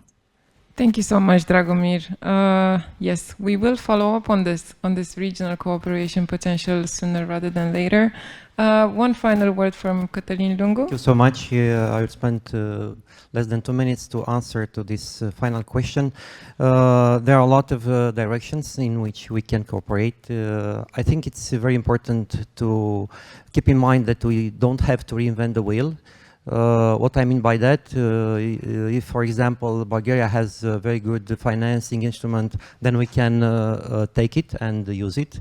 Or if Greece has a very good training program, then we can also adopt it and let's provide it to our workforce.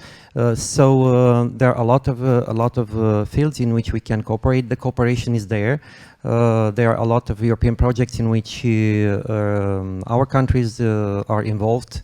And of course, the research is very important, and the data dissemination is also one example of cooperation possibility. Thank you.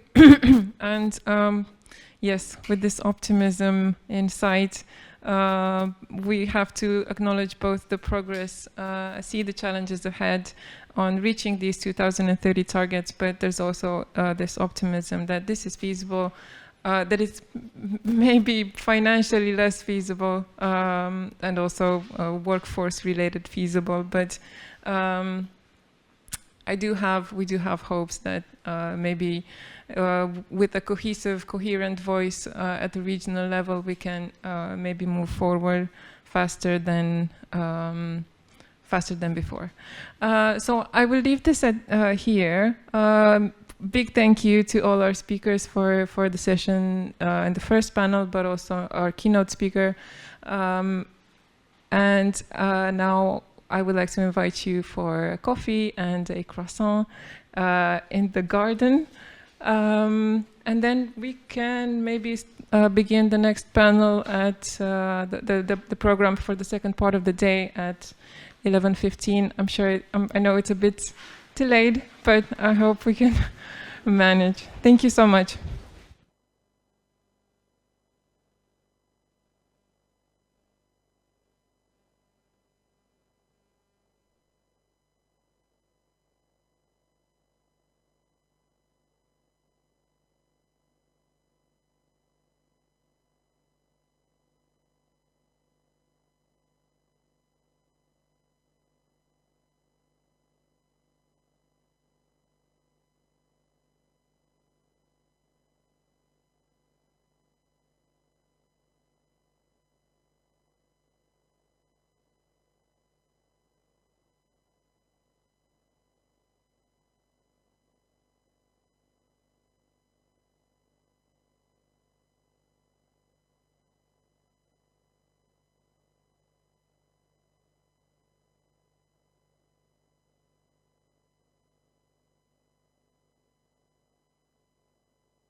Luați un loc, o să vă cheme Rodica.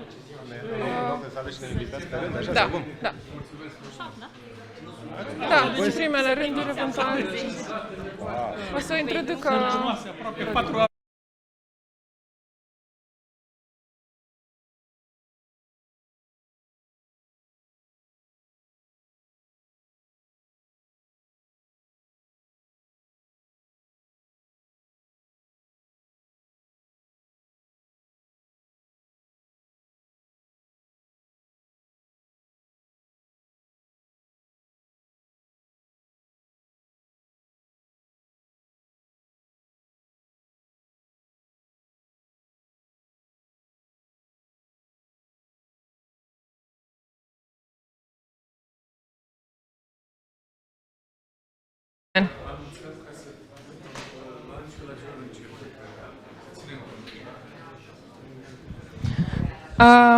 If we could...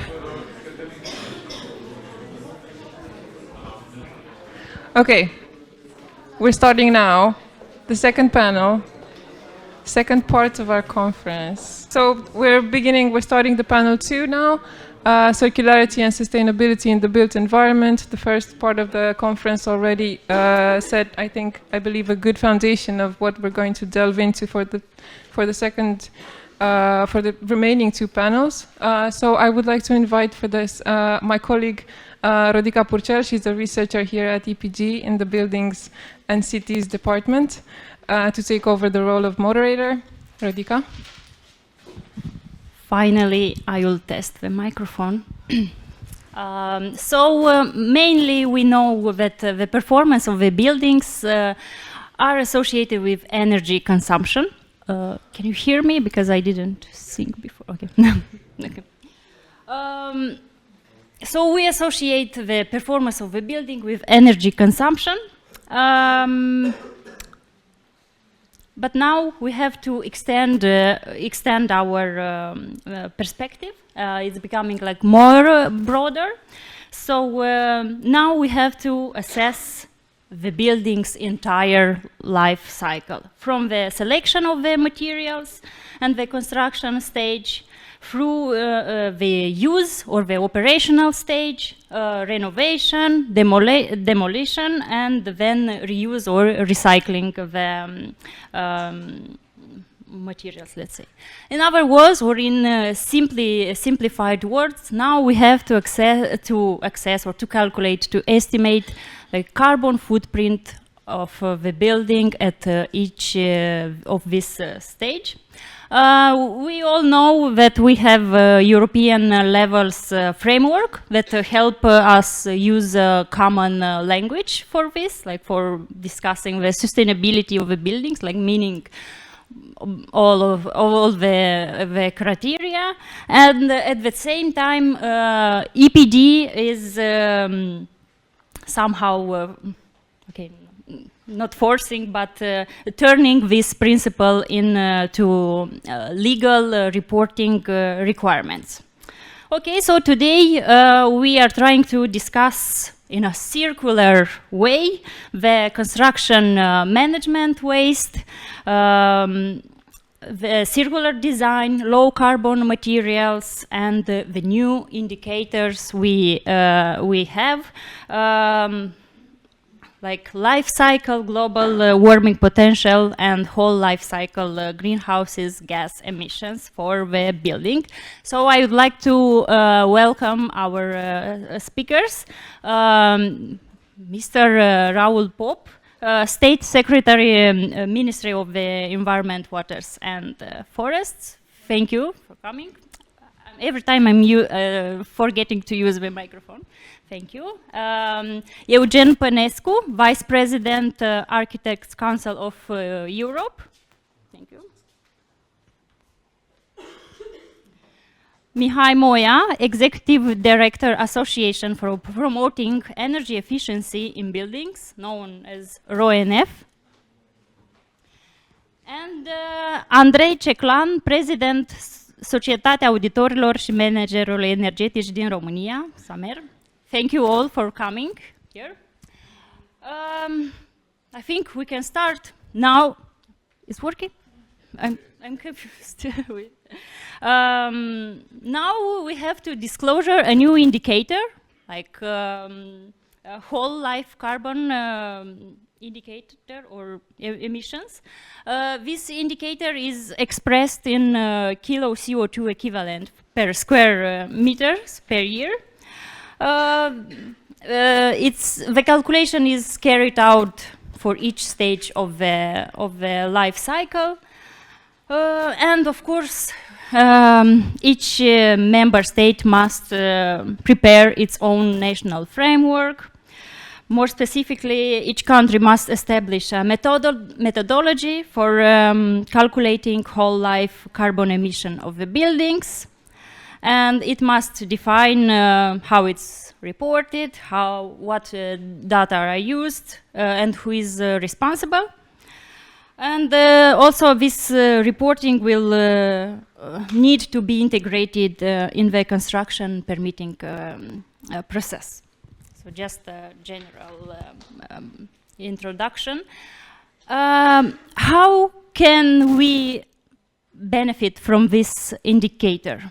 How can we transform it to see the advantages? And what are the main challenges? We heard about challenges here many times. What are the main challenges? And of course, if you can point, what are the main opportunities in implementing these requirements for zero emission buildings, and mostly for the circular economy approach. Maybe who wants to start? It's a general question for all of you.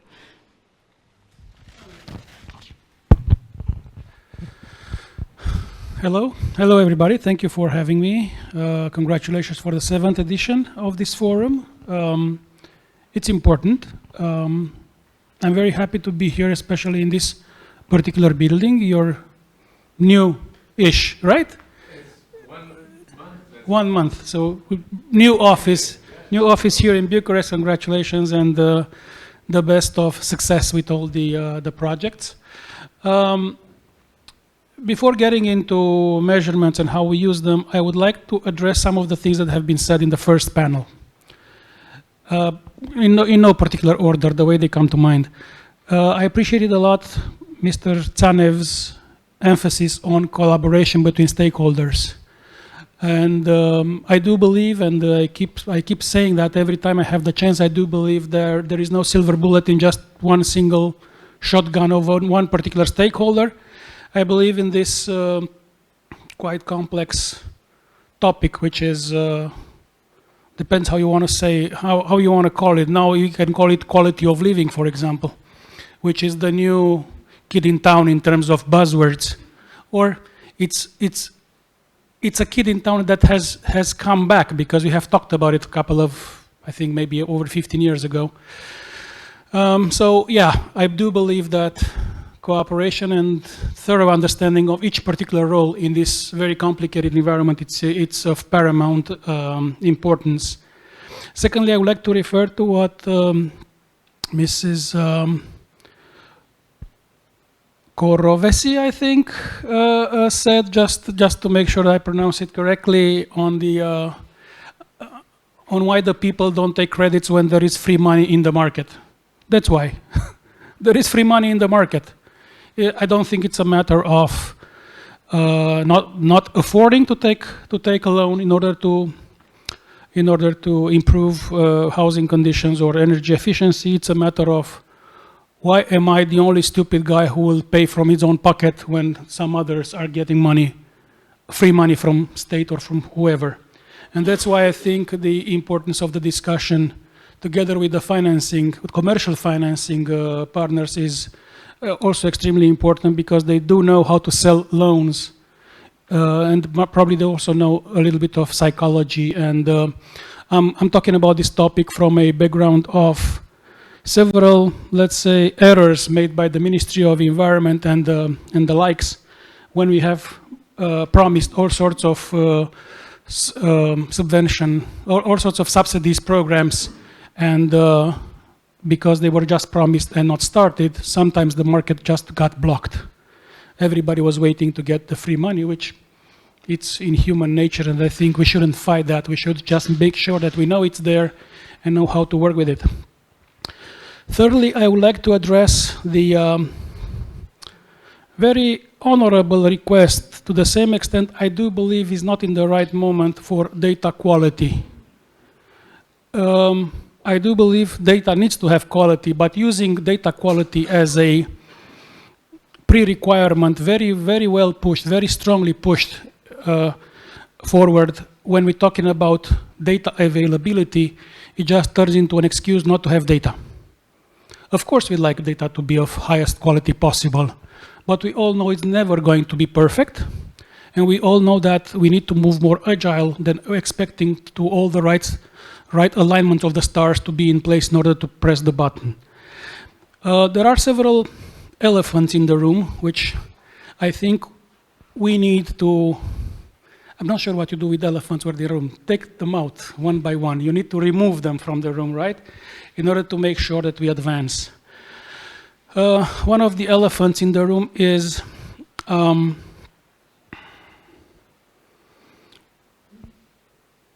even the data that we have, we don't use. In terms of the overall progress, I think the first panel has agreed, and several other events came to the same conclusion that we did advance. If we can look back like 10 years ago and you compare the two, let's say, paradigms then and now, you see the advancement. Our problem is the rhythm, not the direction. And I truly believe that rhythm is built on very specific and very well-known, publicly known responsibilities.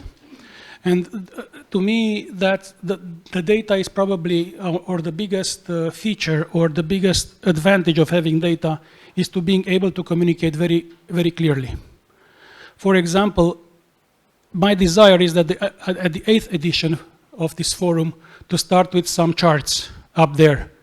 Even if the chart just says, look, of the total buildings in Romania, we have identified 3% or 8%. Let's move to 10% by next year.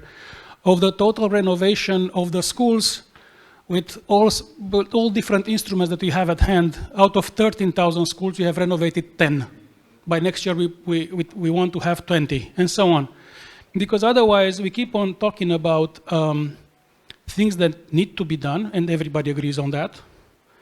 But we don't know for a fact if and who has made or has ticked the box that is in its responsibility.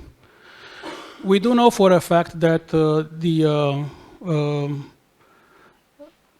regulatory framework is in continuous motion.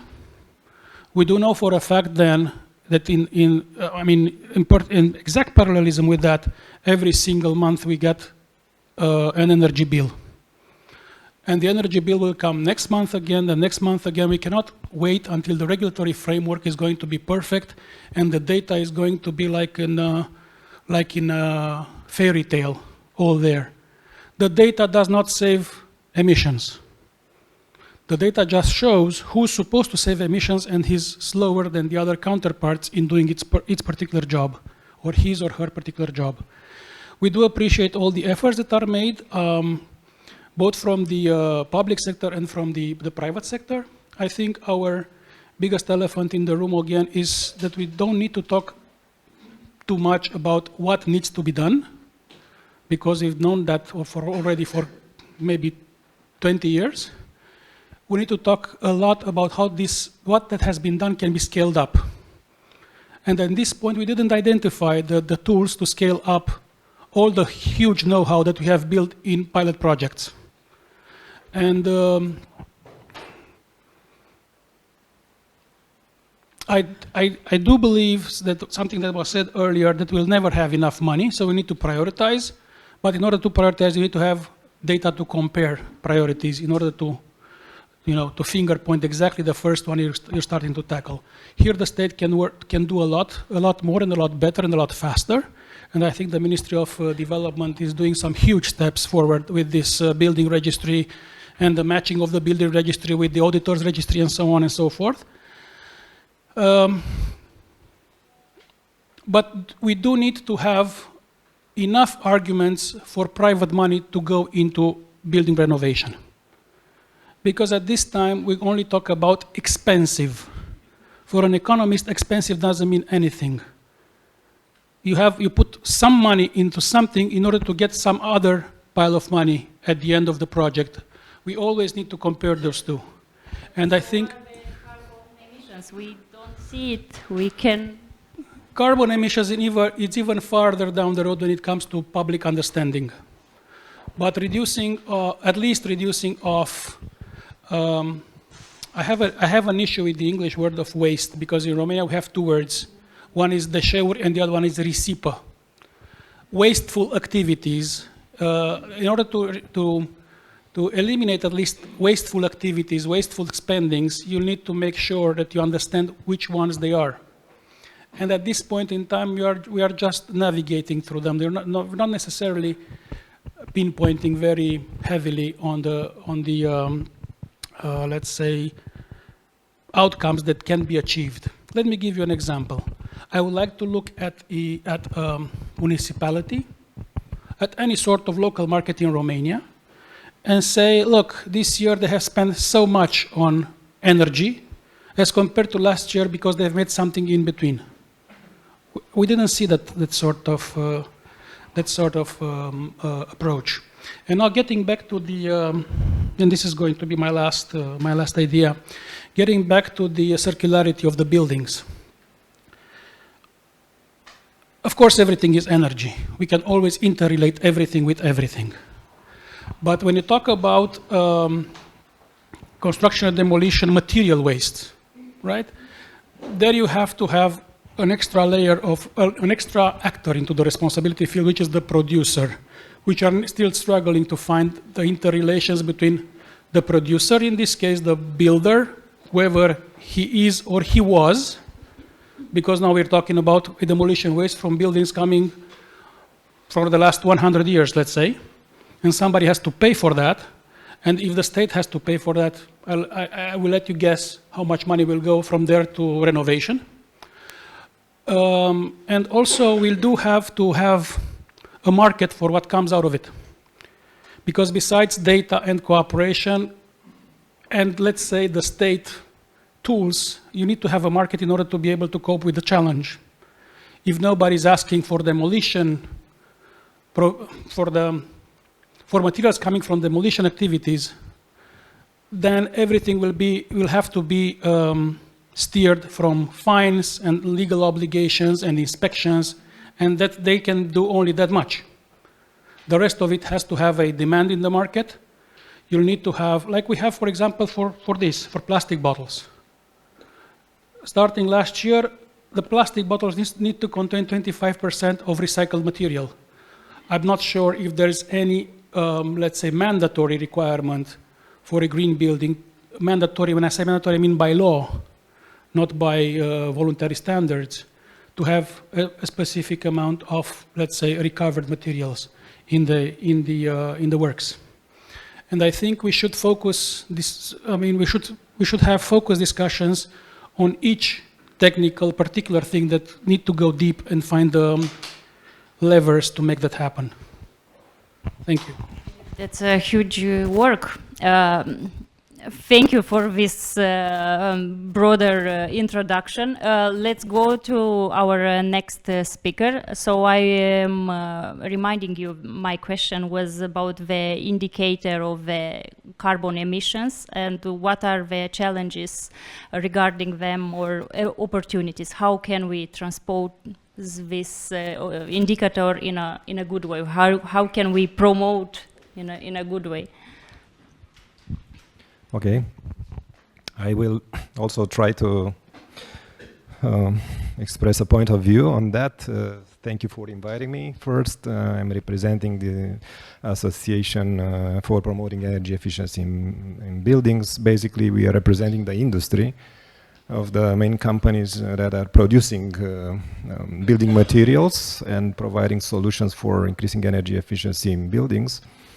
For us, I think it's the a great opportunity to discuss about the transition from NZEB to zero emissions buildings, because I think also the international context is showing us about how important it is to be, I don't know, not to have such a huge impact on the fluctuation of the costs of energy and to be independent from this point of view, basically to how important it is to reduce the energy consumption of the buildings.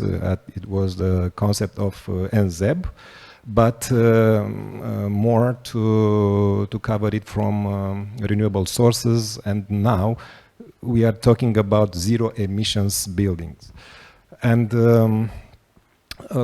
life LCA, global warming potential, I think all these items, the sustainability in construction is not something new. We discussed about before many years ago about how the external benefits of renovation, of in promoting energy efficiency in buildings, to have healthy homes, sustainable, and but now we are talking about a common vision, strategy, a holistic approach in order to promote it. And the private sector, I think it's the first that has reacted, because there are different strategies that have been already implemented or that are under implementation at the level of EU and also in Romania.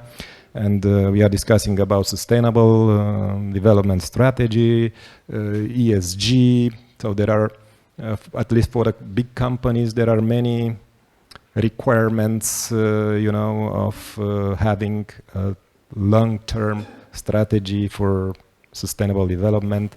And moreover, the companies have done already many steps in this on this path of assessing and reducing the embedded emissions when it comes to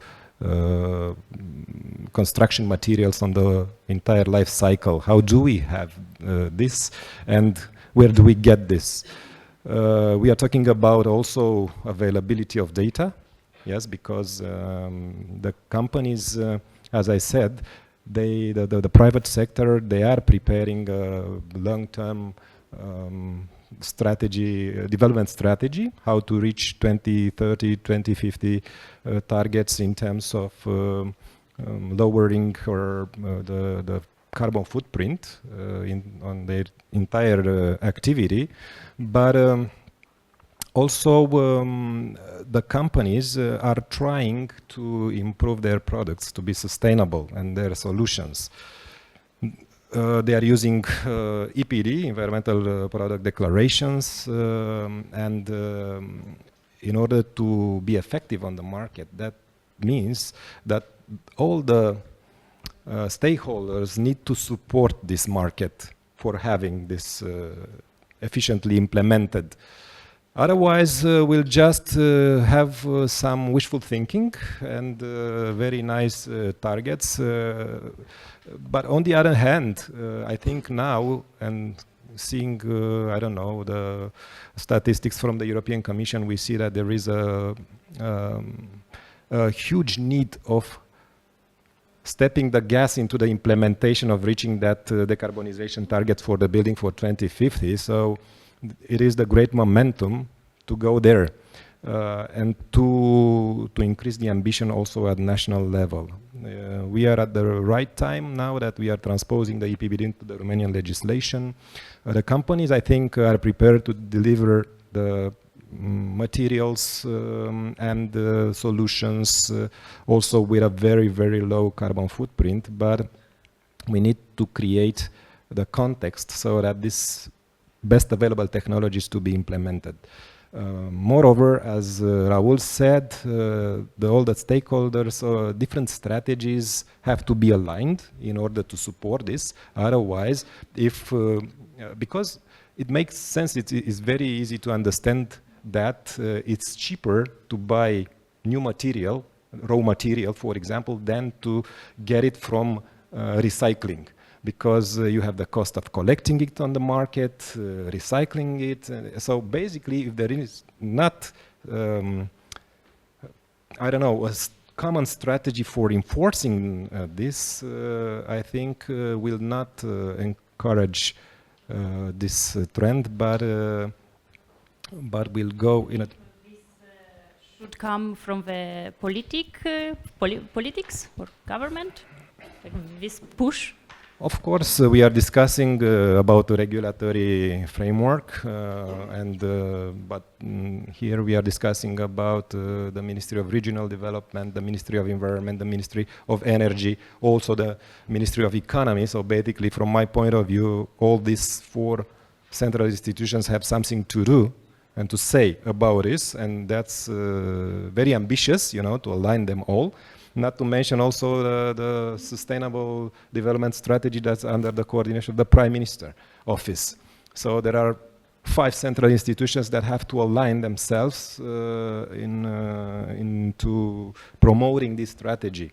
And moreover, we have to work together to get the feedback from the industry, which already is implementing and has very specific things and very clear results about how can be put in place, how can be achieve this target, and what are the costs. And somehow we need to support also the know-how and to train the specialists, because as we said, the life cycle also is including the installation, the transport, so the entire cycle of getting the raw material, creating the product, delivering, installing, and then at the end of the life cycle to get it back and recycling. And for example, I know very concrete and specific cases where companies are really trying to get the building materials back to have it as raw material, to recycle it, and it's very, very difficult because this waste has no value at this moment. So we need to enforce, I don't know, to create the framework so that waste management can be also addressed. We will go there in 5 minutes, so let's let Andrei say. Can you give... Thank you. I'm an acting energy manager for urban communities, for localities, working with my team in several cities. And we stayed and thought that in the latest 30 years, maybe we had a long transition from the so-called rehabilitation of buildings to what we now call NZEB, which is a deep renovation, in fact. And meanwhile, in the landscape of many, many cities in Romania, we replaced the industries, the industrial sites, with supermarkets. This is another issue. What is happening now with this deep renovation of NZEB buildings is that in the cities they are appearing again not the industrial sites, but the renovated buildings with electricity consumption comparable as with the industrial sites. We have several schools in my city, in Cluj, for example, in which using the heat pumps for the winter season, we recorded energy consumptions comparable with industrial sites. So on the one side, I think we should account this topic, because we have available data, as Mr. Pop said. Then, after this wave of renovation, which happened and will still happen up to August, I think, in Romania, with the National Resilience and Recovery Plan, I think we should draw some lessons learned. Because from our perspective, all the buildings renovated in all across the cities in Romania are not for good NZEB. They were renovated with all kinds of companies, constructors, renovated with in many, many cases, cheap materials and cheap equipments. And now we are visiting renovated buildings in, I think, 20 cities in Romania, which were in this program, Renovation Wave. And we are seeing that in the classrooms, because almost all of them are schools, the public buildings. In the classrooms, the ventilation systems are switched off because the noise is too much, it's too loud. The windows are opened, including in the winter. We are seeing that the so-called BMS, Building Management System, they are only BMS, not Building Energy Management System. They are integrating partially the ventilation, partially the cooling, partially the heat pumps, but in not one case we found to integrate all the technical systems. Starting from the energy audits, I think 4 years ago when the renovation wave started in the cities, in many cases the insulation layers, recommended insulation layers were 20 centimeters. In almost all the cases they kept the insulation of 10 centimeters, which was incorporated in the buildings because of lack of time in renovating the buildings, because of too complicated works in not the demolition, the bringing up the existing insulation layers and brought in others. And this is why,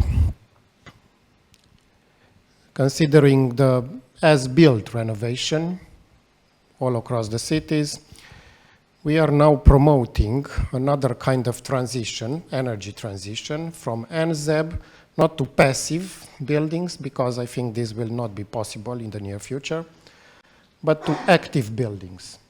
We think that this is the most important issue at this moment, to transform the renovated buildings into active buildings in relation with the power grid, because all of them have now heat pumps as main consumers, chillers and so on, ventilation units, and on the other side they have PV systems. And what is an active building? It's a building that measures and automatically controls with the building energy management system incorporated how much it consumes, how much it produces, how much it stores electricity in relation with the grid. Because otherwise, I will give you an example. 10 years ago, the municipality of Turda, nearby Cluj, had a total public budget of around 13 million euros, and the energy bill for the public buildings, all the public buildings, was 7 million leis. At the euro from now, I think it's 1.5 million euros. Last year, so almost 10 years after, had the budget, the public budget of 100 million euros, and 7 million leis the energy bill, the same energy bill. After investing more than 50 million euros in the renovation of public buildings. So the result in the energy costs, I think, is important, because otherwise I think it would have been 3 times higher. But taking into account the dynamics of the energy market in Romania and the energy price, if you are not going to transform the NZEBs, the so-called NZEBs, into active energy buildings in relation with the power grid, we will pay more and more and more. I think this is one main lesson we should draw from the renovation wave. And one other issue is that we should focus on building capacity, not for the professionals designing the NZEB or maybe afterwards the ZEB, but on the very workers which are doing the works, because we have a major lack in competence in this field in relation with the workers which are doing the effective works of renovation and building new buildings. And related to circularity, what I'm wondering is not an answer but a question. What shall we do in maybe 10 years from now, not with the 3 gigawatts of PV panels installed on buildings, but with the 3 gigatons of PV panels installed on buildings? Shall we ship them back on China in terms of circularity? I don't know. I have no answer. Well, that's a good way of thinking, and it's a food for thought. But let's not run away from the workers or the design phase. Let's ask an architect, are the architects ready for another perspective? Yes. Hello. Thank you for the invitation. I appreciate covering almost the whole production chain in this panel, and also the permitting chain, perhaps later on, and the financing chain. So I think these are answers that have to be done together in a way. We all contribute a little bit to this. If architects are ready, yes. I would say we are just about as ready as all the others are in Romania at this time. We face, and this is another elephant, we can continually beat with elephants. I think it's a whole bunch of them, like in the morning parade, you know, in the Jungle Book. The fact is that the competence acquired to steer such a more complicated process, it's lacking. It's obviously lacking, and it's something that we all share in a too high amount so far. So all the architects, as probably all the other colleagues that are contributing to designing, but also building, and what Andrei just said, are wondering how it all became so complicated. You know? Suddenly, there are almost no normal words anymore for the construction, design, and buildings phase, and this is something that only delays a higher level of competency. And this is shared also in the conceptual phase, I would say. We discuss a lot about circularity, renovation, and so on, and this is a real concern and something that we all need. But also the fact that nowadays designing, building, demolishing closer to the old ways, it's not only cheaper in many cases, what the panelist also mentioned before, but it's also easier, and it's the inertia into continuing the same, it's very high, and so far has been only speed up by regulation, by mandatory frameworks and new legislation, and this of course is a top-down measure from the European level, transposed into national legislation, but it has to be backed up the other way too. And in this regard, the professional associations, one at a time, I'm representing now the Architects Council of Europe, whose members are the architects associations all over Europe and some extra countries in the European space. Of course, are a link to our national members, and we encourage all of them to stay much more in touch with the national administration. You cannot learn by reading laws. It's too little, and it's not even very friendly at all. So that's why the soft power tools that are needed to boost up a whole sector of professionals to learn. I wouldn't even mention the university degrees and studies because it's so obvious.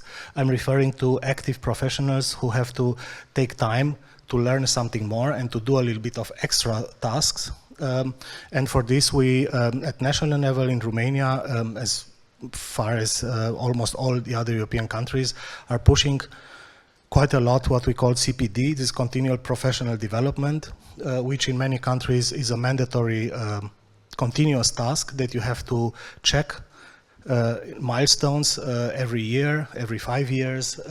So far in Romania, we don't have such a thing. And of course, it's also very obvious that the first ones a little bit against these things are the professionals themselves. It's only very human, and it's also the cost of the working hour compared to the quality that is demanded. And in this ratio, Romania stays at the very lowest level almost in Europe. The cost of planning hour compared to the quality that it's needed by law and also by higher standards if you want to be a little bit better in performance than your colleague to acquire the market. The market right now, it's staying upwards, no? And to quality and downwards to costs paid by clients. And of course, I would skip the private clients, though this is a big share of the market for professional services. I can only hope that the public clients are contributing to reversing this pyramid a little bit better in public procurement criteria. Here is a key that boosts not the design, but the demand for design, for better design, from all the spectrum, not only architects. Architects, I deny always to be put in such a isolated bubble, because in building design, no real architect can work alone. This myth of the creator architect, it's hopefully long gone. And especially in this type of works that we're discussing here today, you really have to start almost with the colleagues from the first day. You cannot just sit and draw a concept and then to see how you make it energy efficient. It's really wrong like this. And for this design phase, I would also say that the way we look at buildings together with our clients and colleagues has to shift a little bit, because right now, as I said, demolishing and building a new building, it's far too easy, it's far too cheap compared to renovating a building or repurposing one. And the European priorities right now in policies and very soon in European legislation demands that we first look how to renovate a building, which is quite easy to accept, but then to see how we can repurpose the building. The adaptive reuse of buildings is the next step into treating these problems, and only after this you can maybe start thinking of demolishing buildings. We are a country where this logical way of thought, it's again turned around, and I would also mention the waste that Mr. State Secretary mentioned. It's going to be a problem, and also mentioned again, it will continue to be a problem as long as it's called waste. This would be a first small step into calling the building byproducts when you change a buildings, not call them waste, because then it's a problem how to deposit them, how to reuse them, and all these cycles only contributes to the higher cost of recycling materials, because it's garbage. The Romanian law treats materials like garbage so far. I would close now, because I think we have started enough ideas to continue. I have also other thoughts, but maybe during the panel. Thank you. Please. I just wanted to add something. There is already in legislation, has been for over 10 years, the concept of byproduct. Very rarely, to my knowledge, has been ever used by a developer, by a site manager, whatever, although it does imply less responsibilities for the waste, which doesn't show up anymore because it's byproduct. However, I would dare to guess that they are not using the byproduct classification because they do not have a business case yet. They haven't had the, let's say, the priority in finding other ways to send over the materials that they are acquiring through demolition, for example, or inventory left after the building. And probably that's one of the lowest hanging fruits that we can work with. And when we start talking about, actually talking about the waste, there is a huge discrepancy and difference in treatment when it comes to professional waste and household waste, although we talk about the same materials, different quantities, different policies. It's for sure one of the smallest elephants we have in our pack today. We have bigger ones as well, but renovation being not a business case, this is a real thing, and this is a valid question that we have to ask first, and then to start to build up an answer. But this has to be again treated together with the whole production chain and the whole permitting and financing chain. As long as there are no credits, there are no really special permitting tracks for renovation, this will not be a business case. It was linked, and we have thought a lot with the development ministry how you can incentivize this type of renovation. And of course, one of the answers is to allow a little bit more, like a prize, like a bonus. When you renovate, you're allowed to extend your buildings, for example. This is one of the basic policies, tools that is used in many countries, because then you can earn a little bit more than just pay for the renovation, which in many cases is complicated. And we are speaking about an old building stock. God forbid it's also heritage listed, no? Everybody, the eyes are rolling up when you speak about heritage list. Though renovation is of course not forbidding this, but it also makes a little bit slower the whole process, a little bit more expensive. You need extra some really good specialists if you are responsible as a client, which is for sure not always the case. So this business case in renovation, this is a really good topic perhaps for other meetings, but this has to be taught also like this. It's not always about a business case. It's about comfort as well. It's about inertia. In Romania, we have a high degree of inertia in everything regarding to buildings and cities. People rarely dare to renovate. They would rather spend a few more years in bad conditions and taking some gizmos, some tech to warm them up or cool them down and stack them glue them onto the buildings. So this type of inertia continues then into moving, into changing a house for a better one, or changing a city. This is something that really does not happen very natural here. And all these processes, this also contributing to a lower business case.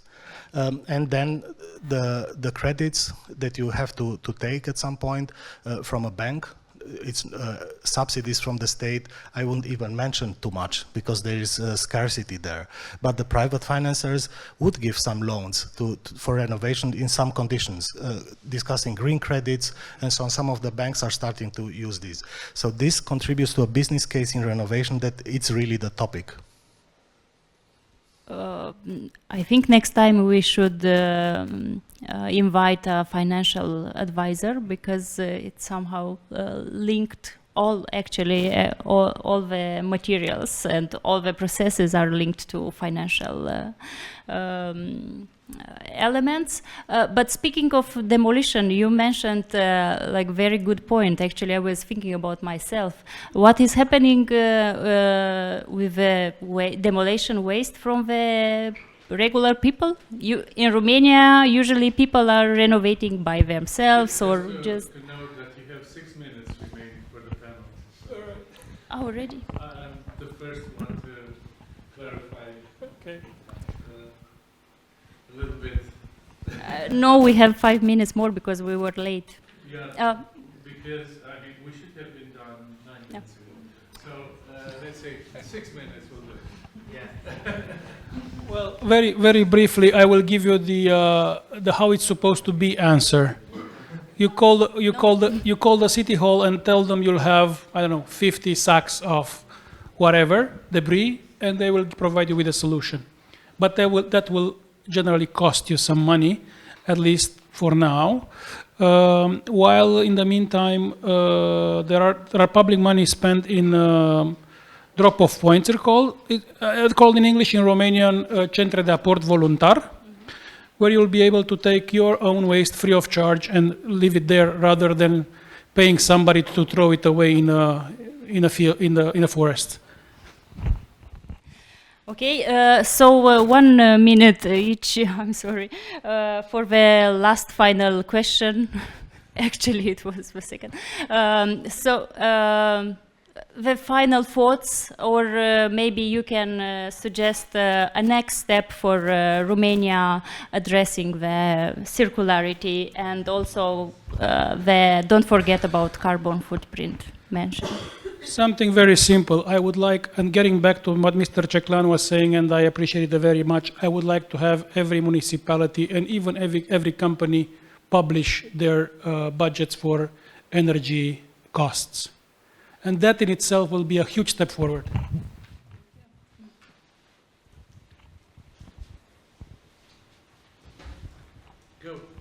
Go. Well, I think, yeah, we need to, all the stakeholders have to push to create a market for circular and sustainable built environment, because we are talking about financing these actions, we are talking about know-how of the workers, we are talking about enforcement and checking the quality of works. And we are also discussing about having a look at the building materials that are used. And there are many also building materials that are coming from outside of the EU. Although we have huge, I don't know, factories in Romania that are producing and should be cheaper this way. But also it's a matter of how we are implementing with the local municipalities, how the municipalities are also creating the necessity, the technical requirements, the public procurement. And this is how we should work together to create the need of the implementation of the zero emissions buildings. So we need to speak more about it. It's kind of the same idea from my side. Before passing from NZEB to ZEB, I think we should stay more on lessons learned from the renovation wave especially, because we have a lot of lessons to learn, and to build capacity on all levels. Yes, I continue with building capacity, but I won't stick to it. I would only remind us all that most building stock is in private hands. It's small ownership, micro ownership, so we need different instruments to address these issues. We have no big investors and not even big financiers, so we need to catalyze the small investments family level, and for this you need a different type of catalyst. And I'm looking at financial measures. Of course, these are not the years to speak about it, but a lower tax on renovation is something that the petition at European level has been signed by hundreds of thousands of owners and other European citizens to encourage renovation also like this. This would be a catalyzing measure to take a little bit of money out of the pockets that are really living in these buildings, not other institutions as well. So it's an encouraging measure, not a discouraging one. Thank you. Thank you. Thank you all for this quite short, intensive discussion. We all know that we still have to understand carbon emission and circularity principles, and that's a way not long but circular work to do all together at all the sectors. And I would like to somehow introduce the next panel, because let's say we already know that how to calculate carbon emission, but how can we price them? Thank you so much. Thank you.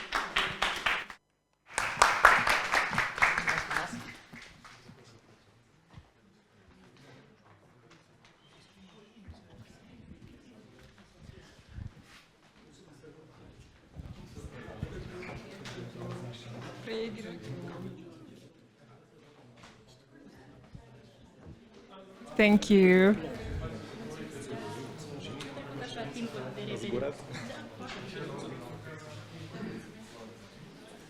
Okay, so this was a short but intensive, as my colleague put it. We're moving on. Speaking of affordability and sustainability, we are now discussing the ETS system, ETS2 system mechanism, and its role in offering options for the rollout of energy efficient buildings. And I'm going to pass it on to my colleague Anna Nikolica, who's a senior researcher here at EPG and has worked a lot on this topic. Hello everyone, and thank you so much for staying with us until the almost very end. We'll promise it will be an interesting discussion, and then we can wrap up and go to lunch. But before that, once again, I am Ana Maria Nikolica, working at Energy Policy Group, and I would like to invite our panelists to join us on stage, and then I will make a short introduction on today's topic. So first of all, Mrs. Ruxandra Chirilă, Deputy Director General at the Ministry of Investments and European Projects. Thank you so much for joining us. Mr. Constantin Postoiu, Head of Data Analytics at EPG. Thank you. And Mrs. Laura Nazare, Energy Transition Campaign Coordinator at Bankwatch. Thank you so much. Okay, so before we actually start the discussion, I would like to make a short introduction on the ETS2, because probably most of you are not very much accustomed with the topic. So the ETS2 is a new emission trading system covering greenhouse gases emissions from the buildings and the road transport sector.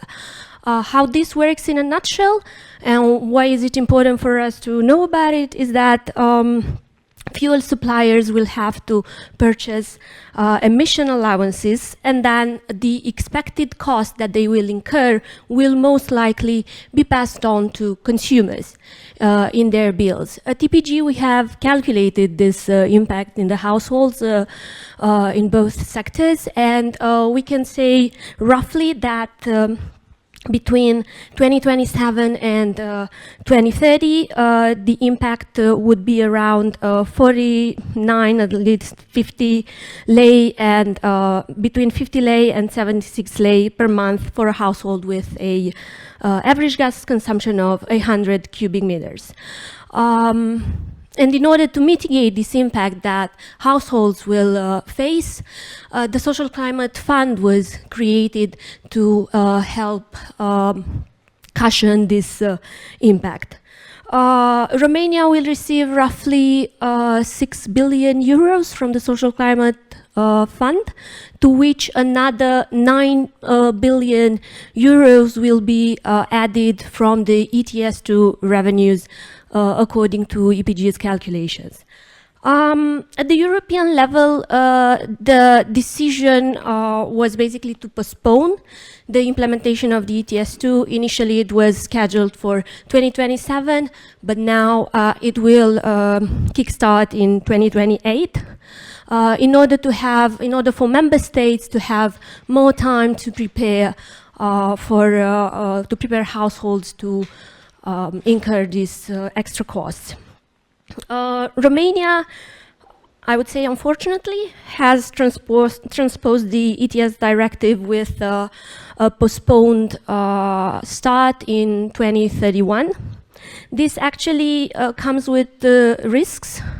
First of all, of infringement, which most of the time also attract financial losses and financial penalties, but we also risk on losing most of the ETS2 revenues until 2031 if we not implement, and probably also funds from the Social Climate Fund.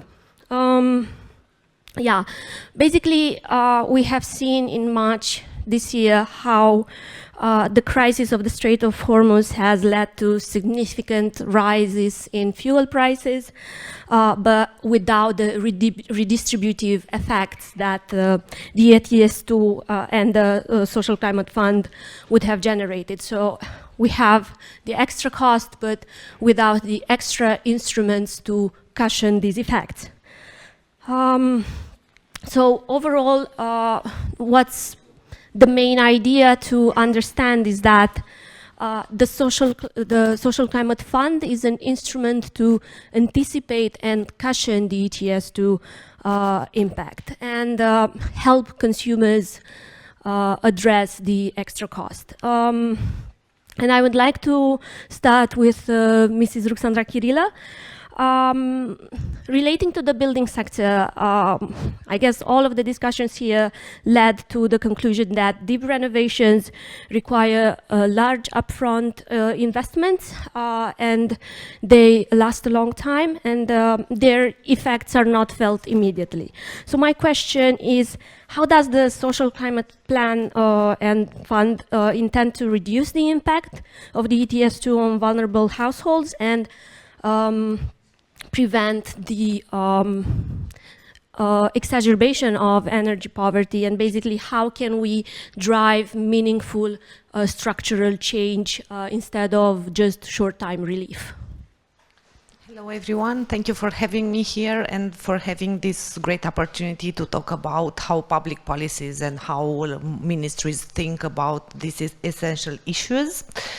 Regarding the ETS2 effect on vulnerable households, we tried at MIPE to have, let's say, an equilibrated approach and to use those 6 billion euros.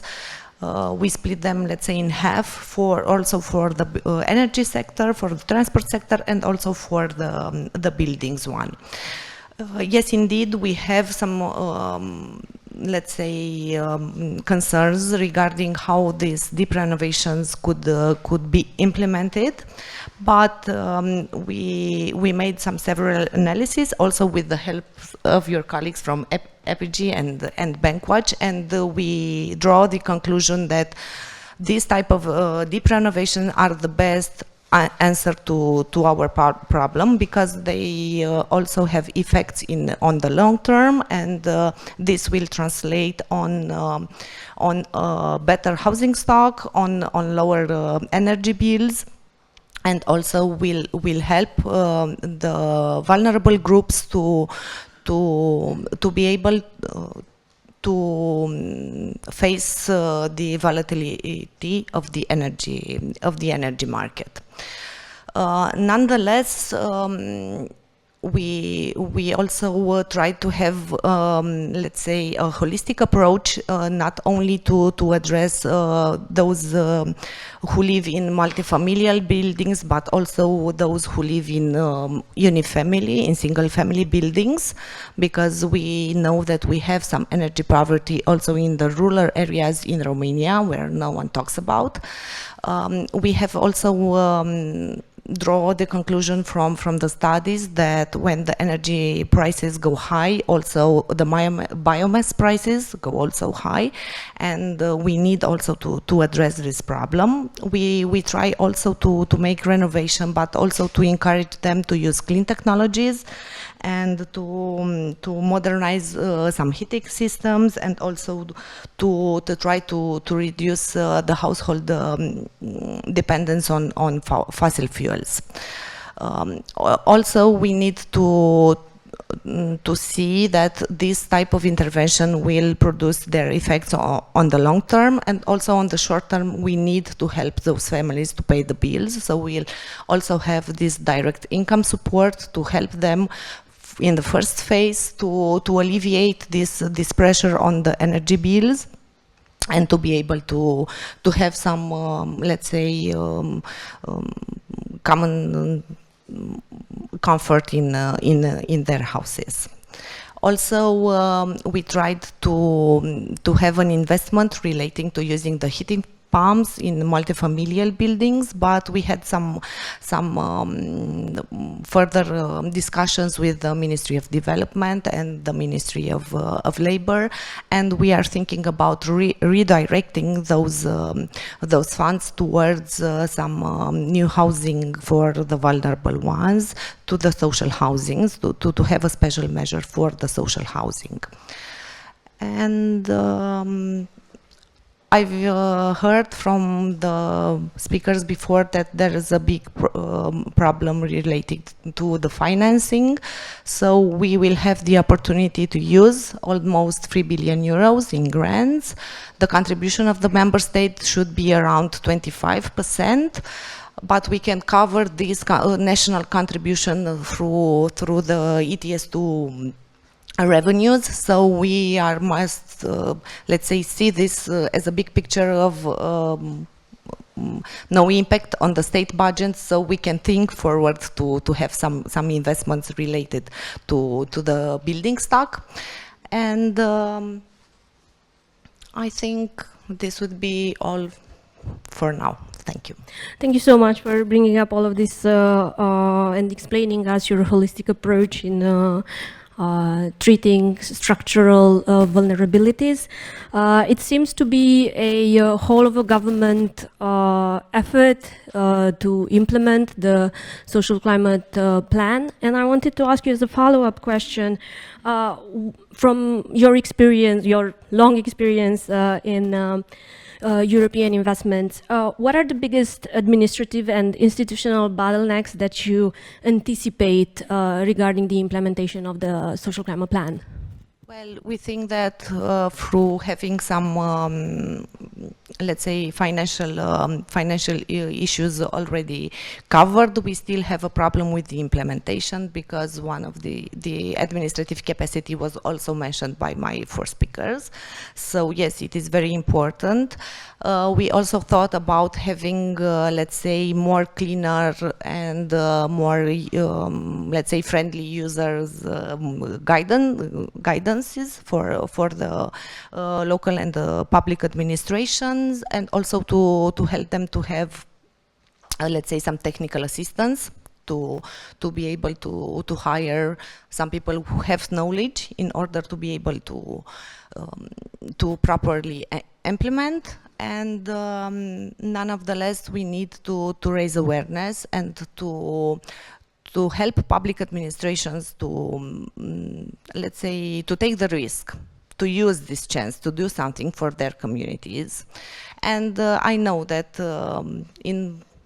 let's say in the public sector, there's an unloyal competition between public funding like Angel Salini or other types of programs versus European funding.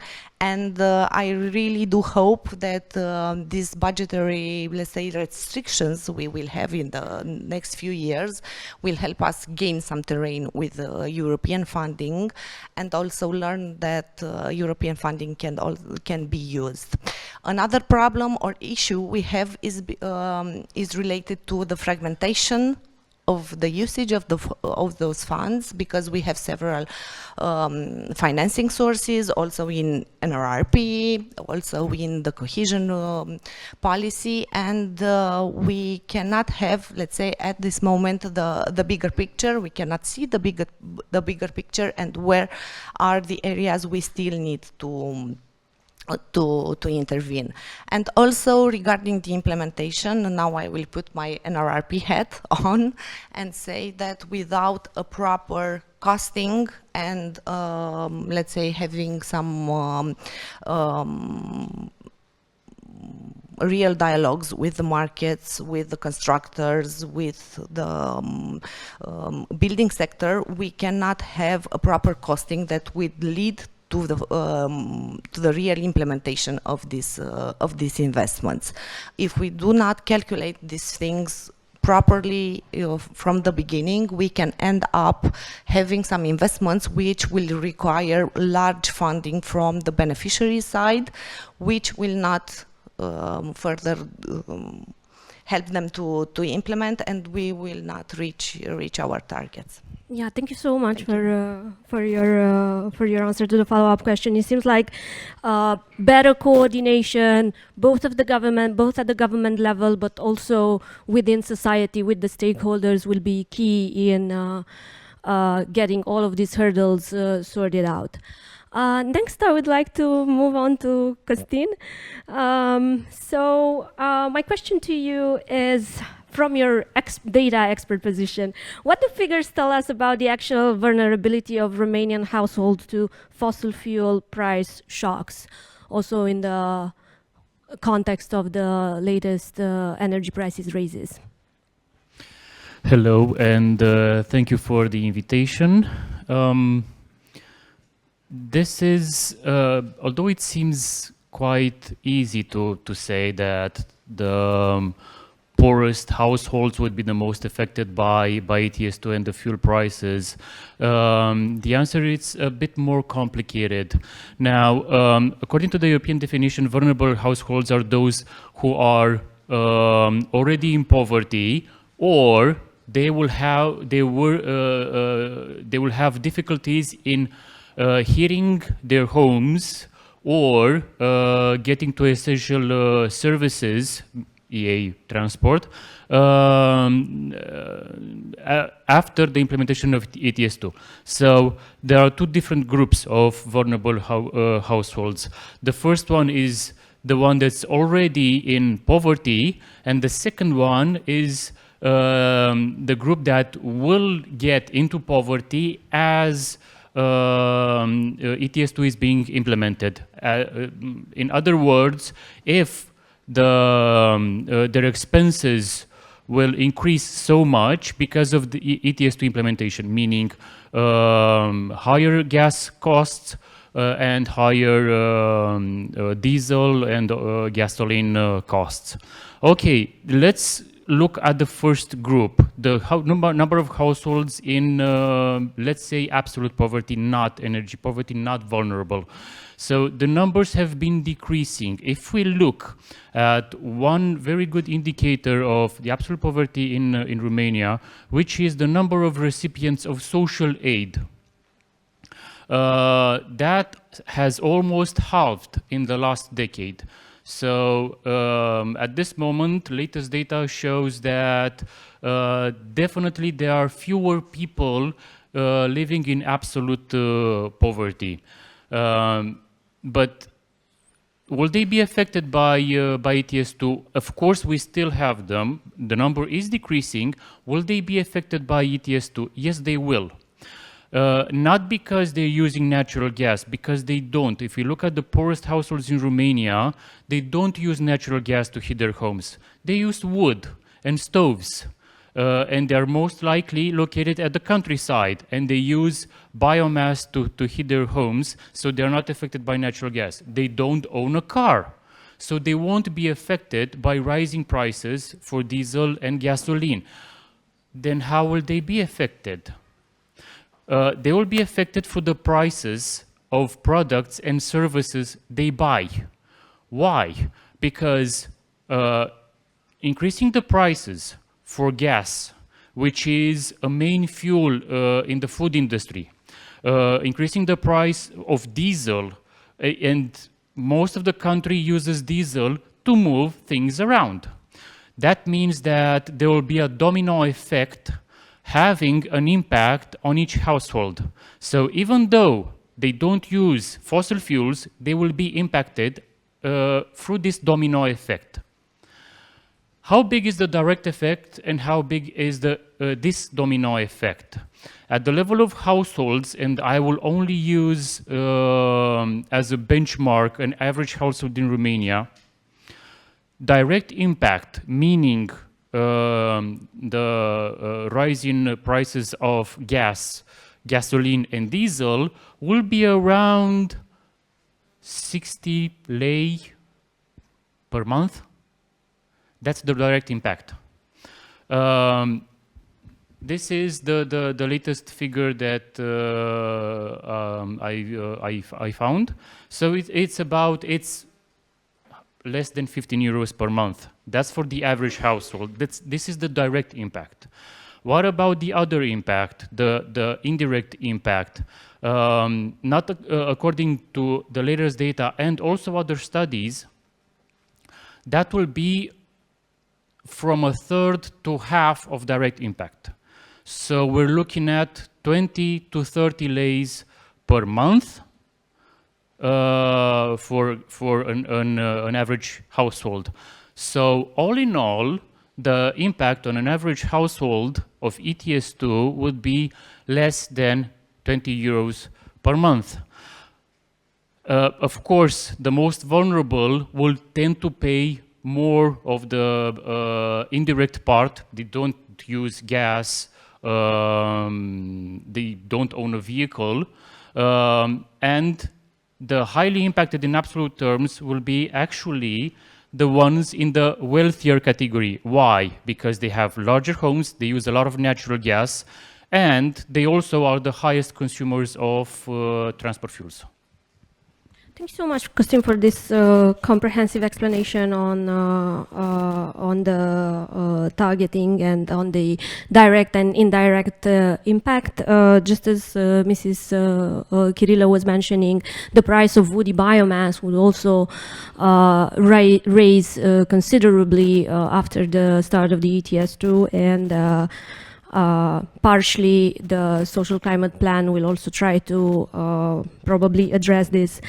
I would also like to ask you about targeting a little bit more in a granular sense, like how, because we talked a lot about data in the previous panels and the quality, the transparency of data, what to do with what we have, what are the gaps. So how prepared is Romania to effectively identify and target all of these vulnerable beneficiaries of the social climate plan? What we've done so far was to try to identify people that fall in the vulnerable categories, doing what is called administrative targeting, meaning that mostly from the central institutions we look at data and we try to figure out where the vulnerable households could be, most probably are. That would be the best phrasing of this. Most probably are. We can't do individual targeting at household level with available data at the central government because we don't have it. We don't have data at the household level. Can we get it? Well, the data is there. We already have data that is more than enough to target individual households. How?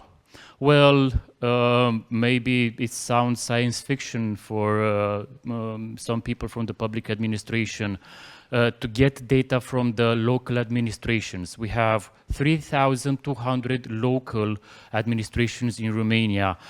When you pay taxes for your house each year, they know the data regarding your home and how much you need to pay. They have the data regarding the homes in this country, local administrations.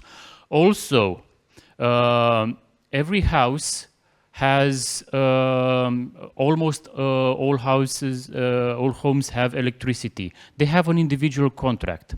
They have a meter. They pay each month a fee. So we have data on households regarding the household size, the dwelling size, the building materials. We have the information regarding if it's occupied or not, because you can see in the electricity bill that someone lives there. And also at the Ministry of Finance, you are able to see, and the Ministry of Labor, you are able to see what the incomes are for each household in Romania. Using all this data, which is already being collected for multiple years, you can have a targeting at household level. Thank you so much once again, Costin, for all of these explanations. They really shed a lot of light into today's topic. And again, getting back to Mrs. Ruxandra's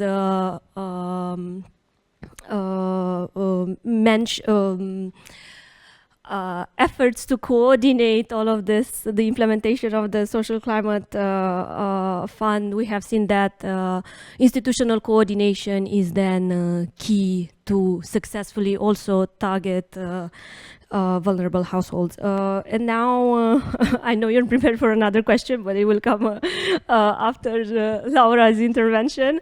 Don't worry, there's more. We're not done yet. So Laura, Costin talked a little bit about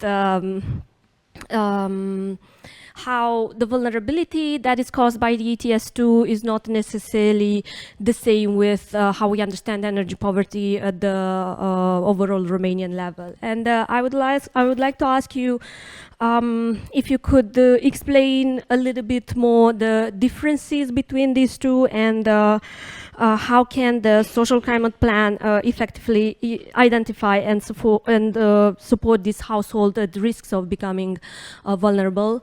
And I know you work a lot also with local municipalities, and some insights from the field would be very much needed to the discussion. Thank you, Anna. Good morning, everyone. I'm happy to be here. Thank you for the invitation. And I think it's very important when we to discuss ETS2 together with the building sector and the issue of housing affordability, because in reality, obviously, these are very closely connected. For many households, the cost of living is not limited only to paying rent or monthly mortgage payments. It also means being able to heat their home, to maintain a minimum level of comfort, and to be able to pay their energy bills in the longer term. And doing that in an energy inefficient household, which is also dependent on fossil fuels, makes this issue a very concrete one, because people simply end up no longer being able to really afford decent living conditions.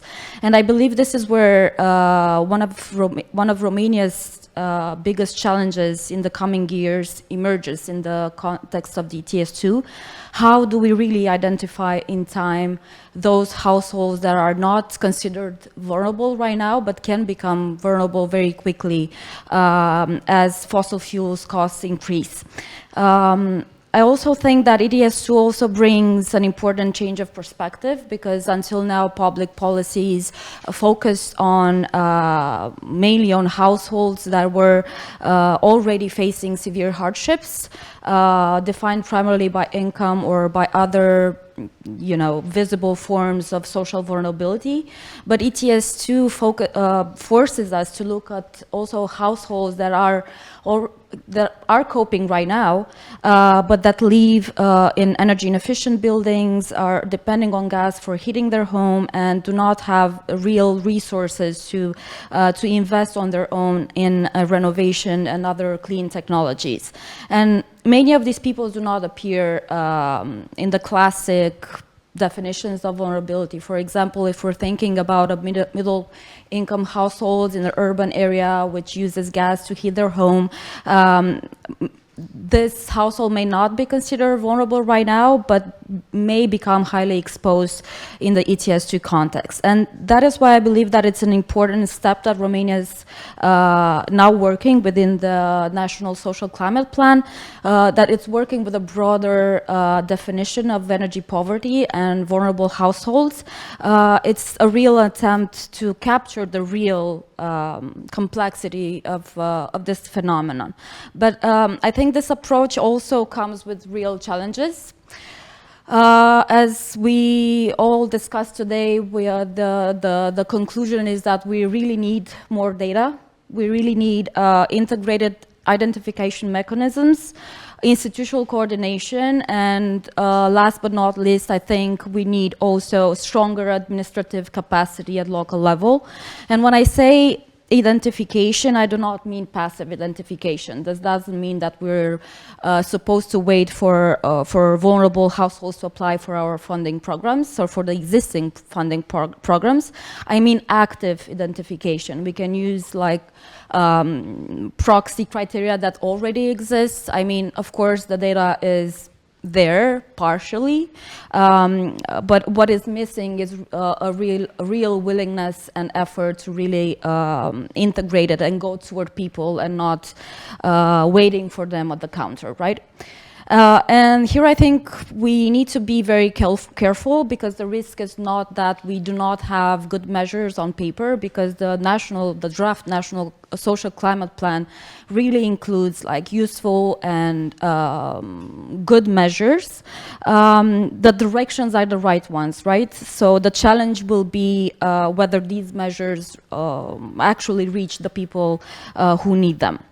I also think that energy vulnerability is not only related to income, about raising energy costs, it's also about access to information, access to technical support, being able to navigate complex administrative process, in which in some situations these actually become barriers, because we've been working lately with communities from just transition regions, and we've been giving them a chance to speak about these issues, about their issues with energy poverty, and people spoke precisely about these barriers: bureaucracy, lack of clear information, difficulties in understanding and accessing existing programs, and most specifically, there is also a lack of support that is actual close to the communities. I mean, of course, we have these one-stop shop structures at the level of every county, but I think the most pressing challenge with this structure will be the human resources, the actual operational capacity, and the ability to provide, proactive support to these communities. Because, of course, it's not enough for mechanisms to exist on paper. It's also very important that we have an actual capacity to work for the people. Yeah, that's a very comprehensive way to put it, and I really liked how you mentioned active targeting, basically deploying all the resources needed to reach these people and make sure that the measures actually make a change into their livelihoods. And this is the social climate fund is definitely can definitely enhance social equity in this sense. So how do you think that basically the low carbon solutions are accessible to all of these households that you mentioned, that are basically on the fringe, not extreme poverty, but rather on the fringe of vulnerability?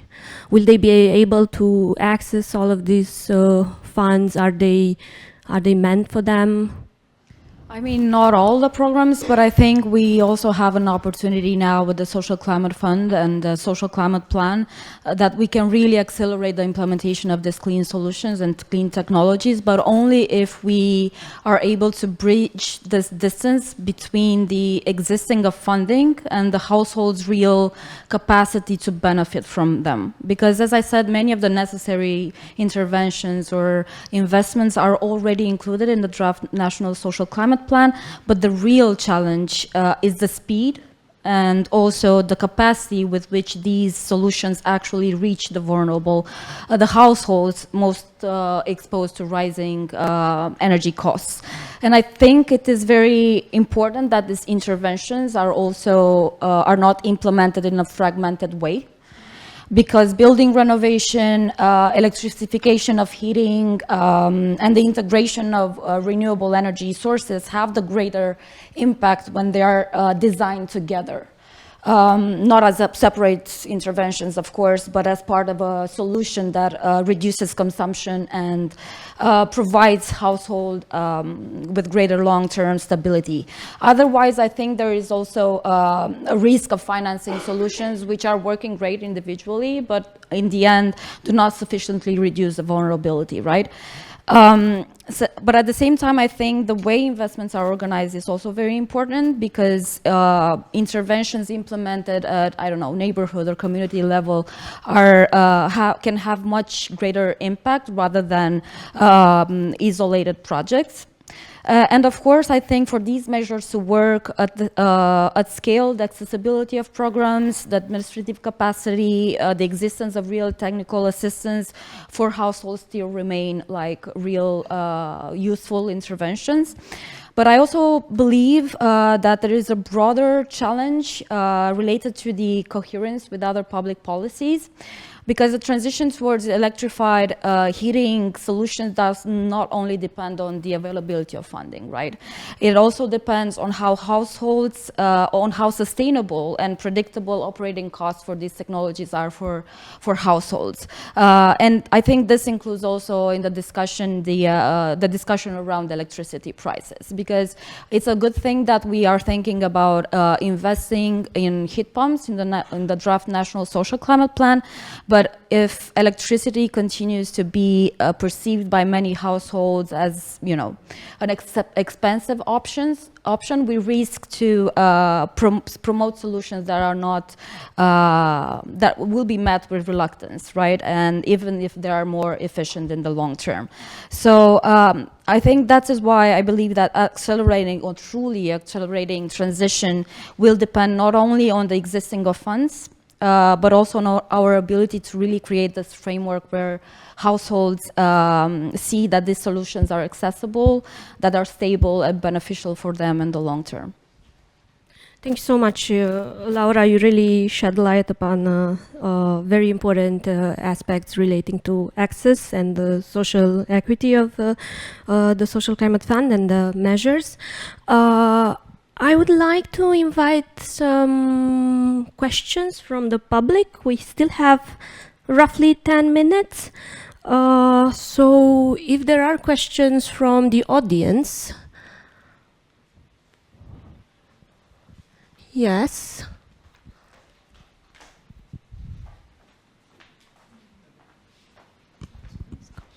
Bună ziua, Teodora Cimpoi de la News Energy.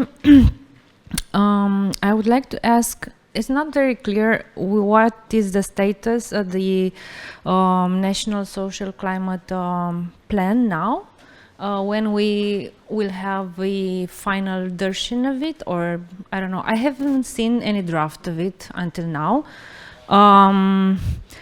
So when will you have the final version? And I'm very curious, how many vulnerable consumers are expected to be lifted out of energy poverty?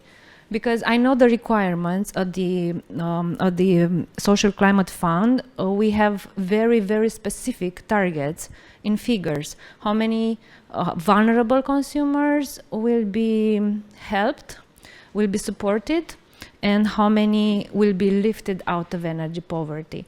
And I'm so curious if you have any figures by now. And also I was very curious what happens with the component of a National Resilience Plan under Repower EU, where Romania allocated nearly 270 million euros in grants in the form of vouchers, supporting energy efficiency improvements in vulnerable households. About 13,000 homes. I've been looking at the online status of the project, and I saw that it's currently flagged as high risk. So are we going to lose that money for the vulnerable consumers? What happened? Thank you. Thank you so much. So let me see if I got to memorize all of your questions. First, regarding the status of the National Social Climate Plan. Yes, we have a draft version. It's published on the MIPE's website. We have a short one where you can see all the three components: the one for the energy, for the building sector, the one for the transport sector, and the one for the direct income support. We have also a short presentation of each type of investment and who is going to address. We are still currently, let's say, drafting the component regarding the transport. We are still, it is a work in progress together with the Ministry of Transport. We have already submitted the plan, a draft, to European Commission last year. We are still improving our let's say our design of the investments. We are still continuing the dialogue with local authorities, because without raising awareness, just like Laura said earlier, and without let's say warning them what is going to be and how the things are going to happen, and giving them some time to better prepare and to make their own analysis, we are not going to have the impact we expected. So we are very, let's say, formally speaking now, we are very tight to the correct transposition of the ETS2 directive. And here we have some, let's say, some bottlenecks. We have received some signals from the European Commission that we still need to work on the transposition of the ETS2 directive, because according to the regulation, without a properly the transposition of the directive, we cannot access those funds, and the Commission will be, let's say, obliged to evaluate the plan as being irrelevant, because in the absence of the ETS2 directive of the transposition, you do not have the effects on the vulnerable groups you need to address. Coming back to your second questions, I think it was related to Repower EU. So it's time to put my NRRP hat on. Okay. The analysis you have seen on MIPE's website is related also to, let's say, financial figures. And we, in our capacity of a national coordinator, when we see that we have, let's say, roughly 20% of those 13,000 vouchers already reimbursed to the economical operators, yes, we are, let's say, entitled to see that there are some risks. We have also made some, let's say, internal changes in regarding the directories that manage those funds, in order to be able to improve their administrative capacity, so they can forward, let's say, verify the documents, and also see how the things are working. And we are not expecting, let's say, to lose any money, because on the previous renegotiation we have managed to split the investment in half. Half of it is in grants and the other half is in loans. So we have also, let's say, explained this to the Commission, and also submitted some justifying documents. And so far we do not see, let's say, risks.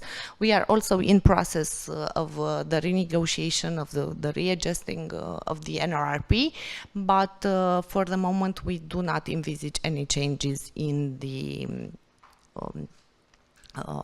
implementation of the Repower EU.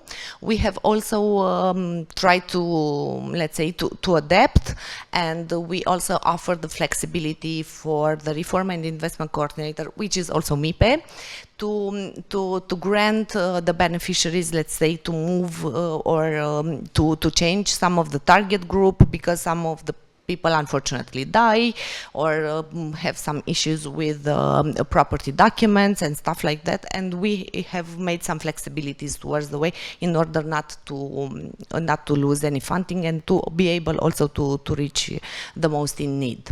And the third question. I don't think we have time for a third question. I'm terribly sorry. We're running out of time, and I still, even though I also had so many more questions for you, I would like for each of you to give us, in one sentence, maybe two, a key takeaway from this discussion before we wrap up. Mrs. Kirillov, would you like to? I think that how the social plan looks so far is the right example of seeing that things can be done, we can be good, and we can do good. And we are a good example of overcoming several bottlenecks, also in raising data, and we now are able to make public policies related on data, and to be able to reach the most in need. And unfortunately we cannot help everyone, so this is why I think we still need to to be very focused, and also to give an example that things can be done. Thank you so much. Costin? I was going to say data-driven policies, but Ruxandra already mentioned this. In order to have good data-driven policy making, you also need to have very good cooperation, because you have a lot of instances holding on to essential information that could have a major improvement on how policies are being made at this moment. There's a lot of things we could do better regarding how to better, you mentioned targeting vulnerable households, but this doesn't apply only here. I mean, every social policy that is being done right now or will be done in the future has to have a very good targeting behind it. Thank you.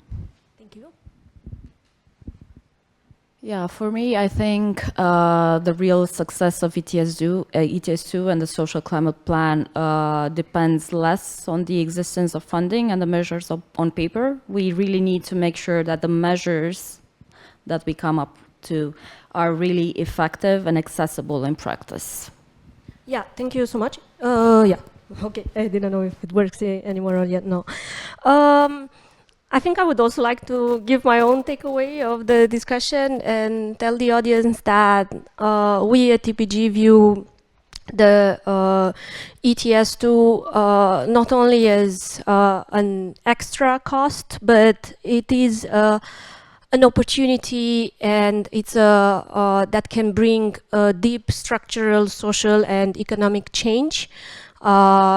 It will tap into some funds that can be targeted to segments of the population that maybe in the past were disregarded by social and climate policies. And linking to this morning keynote speech from Mr. Bogdan Atanasiu, he was saying at the beginning that future proofing of the building sector is also a matter of energy security, and definitely the ETS2 is a first incentive to start decoupling households from fossil fuels. But in the public space, there's a lot of cherry picking around ETS2, and only the costs are presented. But as we have seen in today's discussion, there's a lot of perks and economic opportunities linked to it, and it's our chance to tap into them. Thank you so much for your attention. I will leave it to Aura now. Yes. So thank you for this interesting panel discussion. We are closing in very soon, but before we do that, before we do the final closing, I would like to ask you for a bit more patience.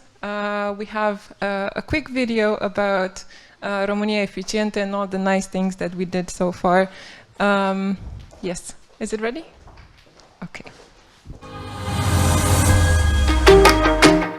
A building is so much more than its roof and walls. It's the quality of the air we breathe, the light, the temperature, the comfort that helps us learn, work, or live better. Energy-efficient buildings protect our health, our present, and our future. Since 2019, România Eficientă has been turning energy efficiency in buildings from concept to reality through deep renovations of public schools and by promoting a national culture of responsible energy consumption. Developed by Energy Policy Group and supported by OMV Petrom, România Eficientă is the largest Romanian private public interest program dedicated to energy efficiency in buildings. A program focused on awareness, education, and real-life best practice examples. Our mission is to constantly inform the public about the benefits of building renovation and responsible energy consumption. Because change starts with the simple decisions we make every day. And lasting change starts with children. Through interactive workshops, educational shows, and school trips, thousands of children have learned how to use energy efficiently and how to protect the environment. Children, teachers, and parents have benefited from the numerous educational resources created within the program, because energy efficiency can and must be learned from a very young age. But the most visible impact of România Eficientă program is in the schools, offering children healthy, modern, energy-efficient spaces, providing comfort which supports learning, performance, and well-being. 5 educational buildings have been renovated to NZEP standards through România Eficientă. Elie Radu Technological High School in Ploiești, Liliești Secondary School in Băicoi, Zigzag Kindergarten in Ovidiu, the Technological High School in Vernești, and the Tudor Vladimirescu Technological High School in Șimian.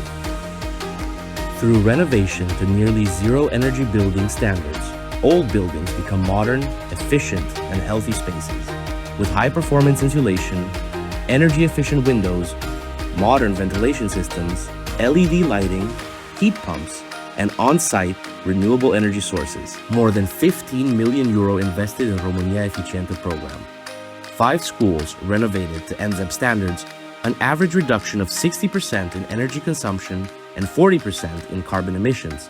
Thousands of children and teachers now benefiting from healthy and comfortable indoor environments, while also being engaged in educational activities that promote responsible energy use. And the school's renovations continue. Works are now in full progress at secondary school number 1 in Tuzla, Constanța County. We renovate, we educate, we inspire for health, for energy efficiency, for a sustainable future. We are România Eficientă.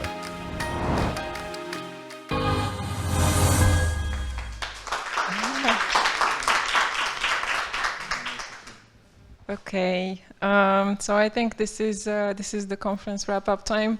I think one of the running themes of today's conference was cooperation and collaboration between institutions, between stakeholders, between countries. And so maybe I was thinking that maybe we could close on that note and say big thank yous to all the speakers, moderators, and all those who attended this event today.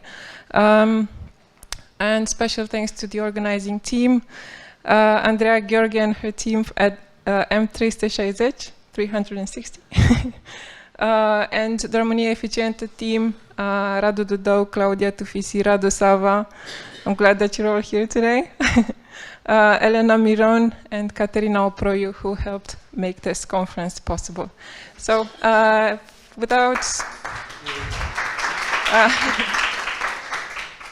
now I'd like to, it's my pleasure to invite you to lunch, which is outside in the garden under umbrellas.